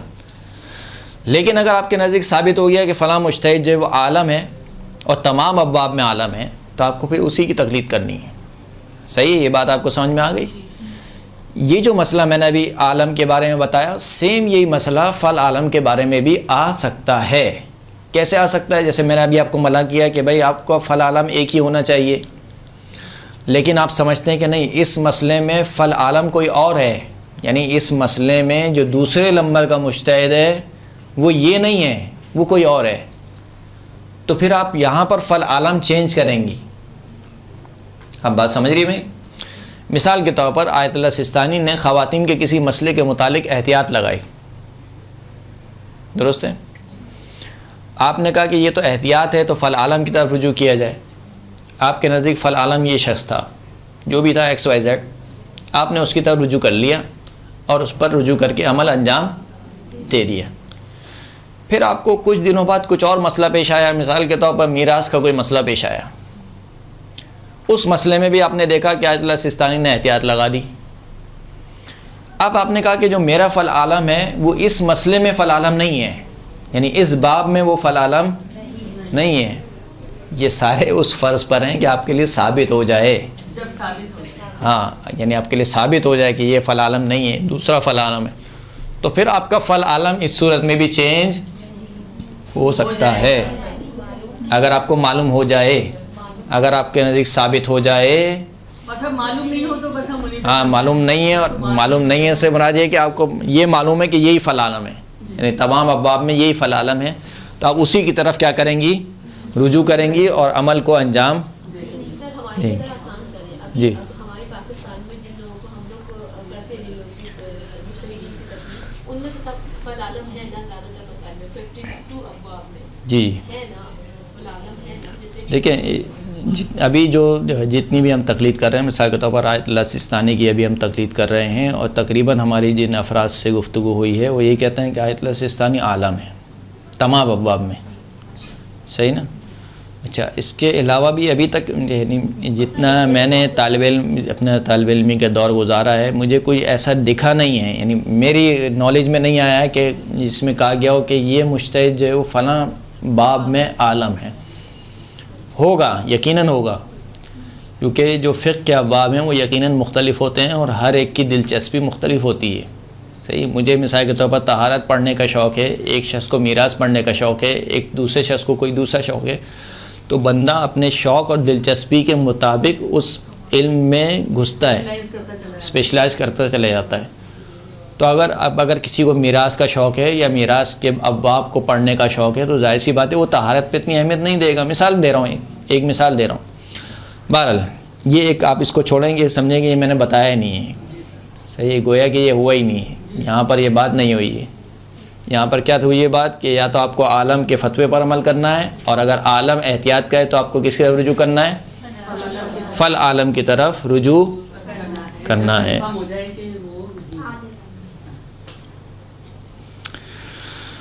खो तो मुज्तहिद या फतवा देगा या एहतियात लगाएगा या फतवे के साथ एहतियात लगाएगा। अगर फतवा देगा तो उसी फतवे पर अमल करना है, एहतियात लगाएगा तो दो ऑप्शन है, या तो आप एहतियात पर अमल करें या फ़ल आलम की तरफ रुजू करें।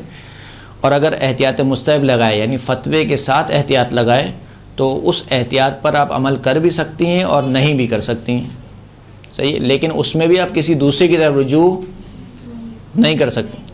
मिसाल के तौर पर अगर मुज्तहिद कहे कि तीसरी और चौथी रकत में एक मरतबा तस्बीहात अरबा पढ़ना वाजिब है, लेकिन एहतियात मुस्तहब ये है कि 3 मरतबा पढ़ ली जाए, तो ऑप्शन ये है कि या 3 मरतबा पढ़ें या एक दफ़ा।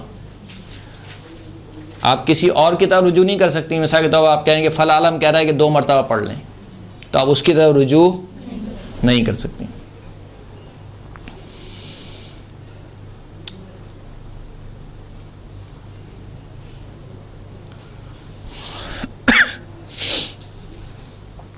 इन्होंने जो मिसाल दी है किताब में, वो मिसाल मैं आपकी खिदमत में पेश कर देता हूँ। मसलन एहतियात इसमें है कि नमाज की पहली और दूसरी रकत में सूरह अलहम के बाद एक पूरी सूरत पढ़ी जाए। तो ज़रूरी है कि मुक़ल्लिद या तो इस एहतियात पर, जिसे एहतियात वाजिब या लाजिम कहते हैं, अमल करे, या किसी दूसरे मुज्तहिद के फ़तवे पर आलम फ़ल आलम का ख़याल रखते हुए अमल करे। बस अगर वो यानी दूसरा मुज्तहिद फ़क़त सूरह अलहम को काफ़ी समझता हो तो दूसरी सूरत तर्क कर की जा सकती है। नमाज की पहली और दूसरी रकत में हम क्या करते हैं? सूरह अलहम पढ़ते हैं और अलहम के बाद एक पूरा सूरा पढ़ते हैं। आयतुल्लाह सिस्तानी कहते हैं कि पूरा सूरा पढ़ना क्या, मिसाल के तौर पर एहतियात वाजिब की बुनियाद पर वाजिब है, बिना पर एहतियात वाजिब की बिना पर वाजिब है। तो अब क्योंकि एहतियात लगाई है तो दो सूरतें हैं, या तो इसी एहतियात पर आप अमल करें, या जो फ़ल आलम है अगर वो कहे कि नहीं दूसरा सूरा पढ़ना वाजिब नहीं है, सूरह अलहम भी क्या होगी, काफ़ी होगी, तो आप उसकी तरफ रुजू करते हुए फ़क़त सूरह अलहम भी नमाज में पढ़ सकती हैं और आपकी नमाज सही होगी। सही है। जब मुज्तहिद आलम किसी मसले के बारे में कहे कि महल तामुल या महल इश्काल है तो उसका भी यही हुक्म है। क्या हुक्म है? महल तामुल या महल इश्काल है, इसका क्या हुक्म है? एहतियात वाजिब है। अगर कहे कि मिसाल के तौर पर जूते का डामर की ज़मीन से पाक होने में महल तामुल है, इसका मतलब क्या है कि एहतियात की बिना पर पाक होंगे या नहीं होंगे? नहीं होंगे। एहतियात की बुनियाद पर एहतियात की बिना पर पाक नहीं होंगे। तो अब अगर आपको कोई दूसरा मुज्तहिद मिल जाए जो कहे कि डामर वाली ज़मीन पर भी जूते पाक हो जाते हैं तो आप उसके रुजू कर सकती हैं। एहतियात वाजिब है। इश्काल और महल तामुल और महल इश्काल ये सब क्या हैं? इज़ इक्वल टू एहतियात वाजिब। सिर्फ जिस वक्त ये लिखा जाए कि एहतियात तर्क न की जाए, पर उस वक्त वही करना है जो मुज्तहिद ने कहा है। अगर वो फतवा दे एहतियात का, सही है, इसमें बाकायदा सराहतन मुज्तहिद कहता है कि इसमें एहतियात की जाए, इस मसले में एहतियात, यानी वो फतवा बे एहतियात हो, यानी ख़ुद फतवा एहतियात के मुतालिक हो, यानी ख़ुद फतवा ये हो कि इसमें एहतियात करें, तो फिर आप रुजू नहीं कर सकती किसी की भी तरफ, बल्कि उसमें आपको एहतियात ही करनी है। सही है।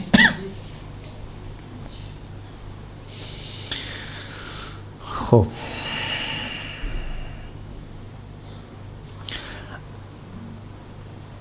अगर मुज्तहिद आलम किसी मसले के बारे में फ़तवा देने के बाद या इससे पहले एहतियात का तज़किरा करे, मसलन ये कहे कि नजिस बर्तन आब कुर में एक मरतबा धोने से पाक हो जाता है, अगरचे एहतियात इसमें है कि 3 मरतबा धोए, तो ये कौन सी एहतियात होगी? एहतियात मुस्तहब। मुज्तहिद कहे कि नजिस बर्तन एक मरतबा कुर पानी से पाक हो जाता है, लेकिन एहतियात इसमें है कि 3 मरतबा धोया जाए, तो कौन सी एहतियात होगी? एहतियात मुस्तहब। एहतियात मुस्तहब में क्या करेंगे? या तो इस एहतियात पर आप अमल करें या ना करें, यानी एक दफ़ा भी धो लेंगे तब भी क्या हो जाएगा? पाक हो जाएगा। 3 दफ़ा धोएंगे तब भी पाक हो जाएगा। हो अगरचे एहतियात इसमें है कि 3 मरतबा धोए, तो मुक़ल्लिद ऐसी एहतियात को तर्क कर सकता है और इस किस्म की एहतियात को एहतियात क्या कहते हैं? मुस्तहब कहते हैं। हो अगर वो मुज्तहिद जिसकी एक शख्स तक़लीद करता है फ़ौत हो जाए, एक मुज्तहिद जिसकी आप तक़लीद करते हैं और वो आपकी ज़िंदगी में ही फ़ौत हो जाए, तो जो हुक्म इसकी ज़िंदगी में था वही हुक्म इसकी वफ़ात के बाद भी है। अभी हमने कहा कि तक़लीद किसकी होती है? ज़िंदा मुज्तहिद की, लेकिन ये किसके लिए शर्त है? जो अभी तक़लीद शुरू कर रहा है, जो नए तक़लीद करने वाले हैं वो ज़िंदा ही करेंगे। सही है। यानी अभी अगर कोई शख्स तक़लीद शुरू कर रहा है तो उसके लिए ज़रूरी है कि जो ज़िंदा मुज्तहिद है उसकी तक़लीद करे। हाँ, वो अभी आएगा, वो मसला भी हम पढ़ेंगे। तो अगर कोई नया तक़लीद करने वाला है तो उसको ज़िंदा मुज्तहिद की तरफ, ज़िंदा मुज्तहिदी की तक़लीद करनी है। यानी आज के ज़माने में कोई शख्स चाहे कि मिसाल के तौर पर नया तक़लीद करने वाला है, वो चाहे तो आयतुल्लाह खुई की तक़लीद कर ले तो नहीं हो सकती, दुरुस्त है। लेकिन अगर एक मुज्तहिद की आपने तकलीद कर रहे थे, यानी ज़िंदा मुज्तहिद की आप तकलीद कर रहे थे और वो आपकी ज़िंदगी में इस दुनिया से चला गया, तो जो हुक्म उसकी ज़िंदगी में था वही हुक्म उसकी ज़िंदगी के बाद रहेगा। इस बिना पर अगर वो ज़िंदा मुज्तहिद से आलम हो और मुकल्लफ़ इजमाली तौर पर जानता हो कि जो मसाइल इसको पेश आते हैं ये दोनों मुज्तहिद आपस में इख्तिलाफ़ी फ़तावा रखते हैं, अगरचे इख्तिलाफ़ी राय के मकाम को ना जानता हो तो ज़रूरी है कि इसकी तक़लीद पर बाक़ी रहे। और अगर ज़िंदा मुज्तहिद आलम हो तो फिर ज़िंदा मुज्तहिद की तरफ रुजू करना ज़रूरी है। और अगर किसी एक का आलम होना मालूम ना हो सके या दोनों इल्म में बराबर हों, तो अगर इन दोनों में से किसी एक का ज़्यादा वरा और तक़वा रखना साबित हो तो इस माना में कि इन उमूर में ज़्यादा एहतियात करे कि जिनमें फ़तवा देना और इस्तिंबात करना असर रखता है और साहिब तहक़ीक़ और छानबीन करने वाला हो, तो ज़रूरी है कि इसकी तक़लीद की जाए। और अगर साबित ना हो सके तो उस शख्स को इख्तियार है कि इन दोनों मुज्तहिदीन में से किसी के फ़तवे के मुताबिक अमल कर ले। अलबत्ता ऐसे मवारिद में जहाँ इजमाली इल्म हासिल हो या किसी शरई तकलीफ़ पर इजमाली दलील कायम हो जाए, मसलन नमाज कसर या तमाम के दरमियान इख्तिलाफ़ी मकामात, तो एहतियात वाजिब की बिना पर दोनों फ़तवों का ख्याल रखना ज़रूरी है। पता चला आप लोग को क्या हुआ? छुट्टी का टाइम तो नहीं हो गया है? नहीं हो जी, बस नियत क्या, बस वो यानी उसके मुताबिक अमल अंजाम दे, वही तकलीद है। यानी वो कहे कि भाई मैं, हाँ, वो ये ज़रूरी नहीं है कि मैं तकलीद करता हूँ आयतुल्लाह सिस्तानी की क़ुर्बतन इलल्लाह, नहीं, ऐसा करना ज़रूरी नहीं है। बस जो नमाज रोज़ा वग़ैरह है वो उसी मुज्तहिद के फ़तवे के मुताबिक अंजाम दे, यही तकलीद है। दुरुस्त है। अब क्या हुआ, एक मुज्तहिद फ़ौत हो गया और उसके फ़ौत हो जाने के बाद अब हमने देखा कि भाई कौन मुज्तहिद है। मिसाल के तौर पर आपको समझाने के लिए अर्ज़ कर रहा हूँ कि एक मुज्तहिद जो आपकी ज़िंदगी में फ़ौत हो गया और उसके फ़ौत हुए मिसाल के तौर पर 4-5 साल गुज़र गए, तो अब आपने कहा कि भाई वो तो दुनिया से चला गया है, जाहिर सी बात है, अब जब दुनिया से चला गया तो इल्म हासिल करने का और तहकीक का सिलसिला भी मुनक़ता हो गया। लेकिन जो ज़िंदा हैं जाहिर सी बात है वो इल्म हासिल कर रहे हैं मुसलसल। तो ऐसा तो नहीं है कि जो शख्स चला गया बस अब वही है, उसके अलावा और कोई नहीं है। तो मुमकिन है कि इन 4-5 साल में क्या हुआ हो, कोई नया आलम बन गया हो। तो अगर एक मुज्तहिद जो फ़ौत हो गया आपकी ज़िंदगी में और जो ज़िंदा मुज्तहिद है, आप समझती हैं कि ये जो ज़िंदा मुज्तहिद है ये मेरे मुज्तहिद से ज़्यादा आलम है या आलम हो गया है, ये ज़ाहिर सी बात है, जब आप उसकी तक़लीद कर रही थी तो वही आलम था। लेकिन अब आप ये समझती हैं कि क्योंकि अब इसको मिसाल के तौर पर मरे हुए 4-5 साल हो गए या 10 साल हो गए हैं और इसकी तहकीक का सिलसिला जारी है, इल्म का सिलसिला जारी है, तो ये मेरे मुज्तहिद से क्या हो गया, ज़्यादा आलम है। तो आपके ऊपर क्या ज़रूरी है, क्या इस आलम की तक़लीद करेंगी। अब यानी अब जो आपको मसाइल पेश आ रहे हैं, आप मुर्दा मुज्तहिद को छोड़ देंगी और आलम मुज्तहिद की आप क्या करेंगी, तक़लीद करेंगी, उसकी आलम मुज्तहिद की तरफ आप रुजू करेंगी। इस बिना पर अगर वो ज़िंदा मुज्तहिद से आलम और मुकल्लफ़ इजमाली तौर पर जानता हो कि जो मसाइल इसको पेश आ रहे हैं ये दोनों मुज्तहिद आपस में इख्तिलाफ़ी फ़तवा रखते हैं, तो अगरचे इख्तिलाफ़ी राय के मकाम को ना जानता हो तो ज़रूरी है कि इसकी तक़लीद पर बाक़ी रहे। लेकिन अगर आपको ये पता हो कि नहीं अभी भी वही आलम है, यानी जो मुज्तहिद फ़ौत हो गया है वही आलम है, ज़िंदा मुज्तहिदीन में से कोई भी आलम नहीं है, तो अब उसी की जो मुज्तहिद फ़ौत हो गया है उसी की तक़लीद पर आप क्या रहेंगी, बाक़ी रहेंगी। और अगर ज़िंदा मुज्तहिद आलम हो तो फिर ज़िंदा मुज्तहिद की तरफ रुजू करना ज़रूरी है। अगर किसी का एक का आलम हो, आप अगर मालूम ही ना हो मिसाल के तौर पर कौन आलम है, या दोनों इल्म में क्या हो, बराबर हों, या आप मालूम ही ना कर सकें कि इन दोनों में से कौन ज़्यादा आलम है, और दोनों या तो आपके नज़दीक इल्म में बराबर हों, तो फिर इस सूरत में कहते हैं कि अगर तक़वा और एहतियात के एतबार से एक ज़्यादा मुत्तकी हो, ये सारी मरीख़ की बातें हो रही हैं यहाँ पर।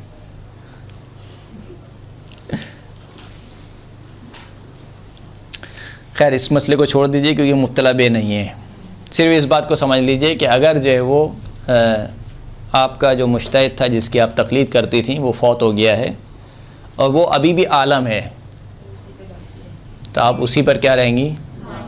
बाकी रहेंगी।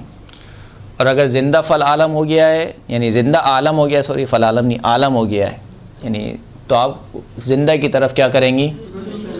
रुजू करेंगी। व आखिरु दावाना अल्हम्दुलिल्लाहि रब्बिल आलमीन।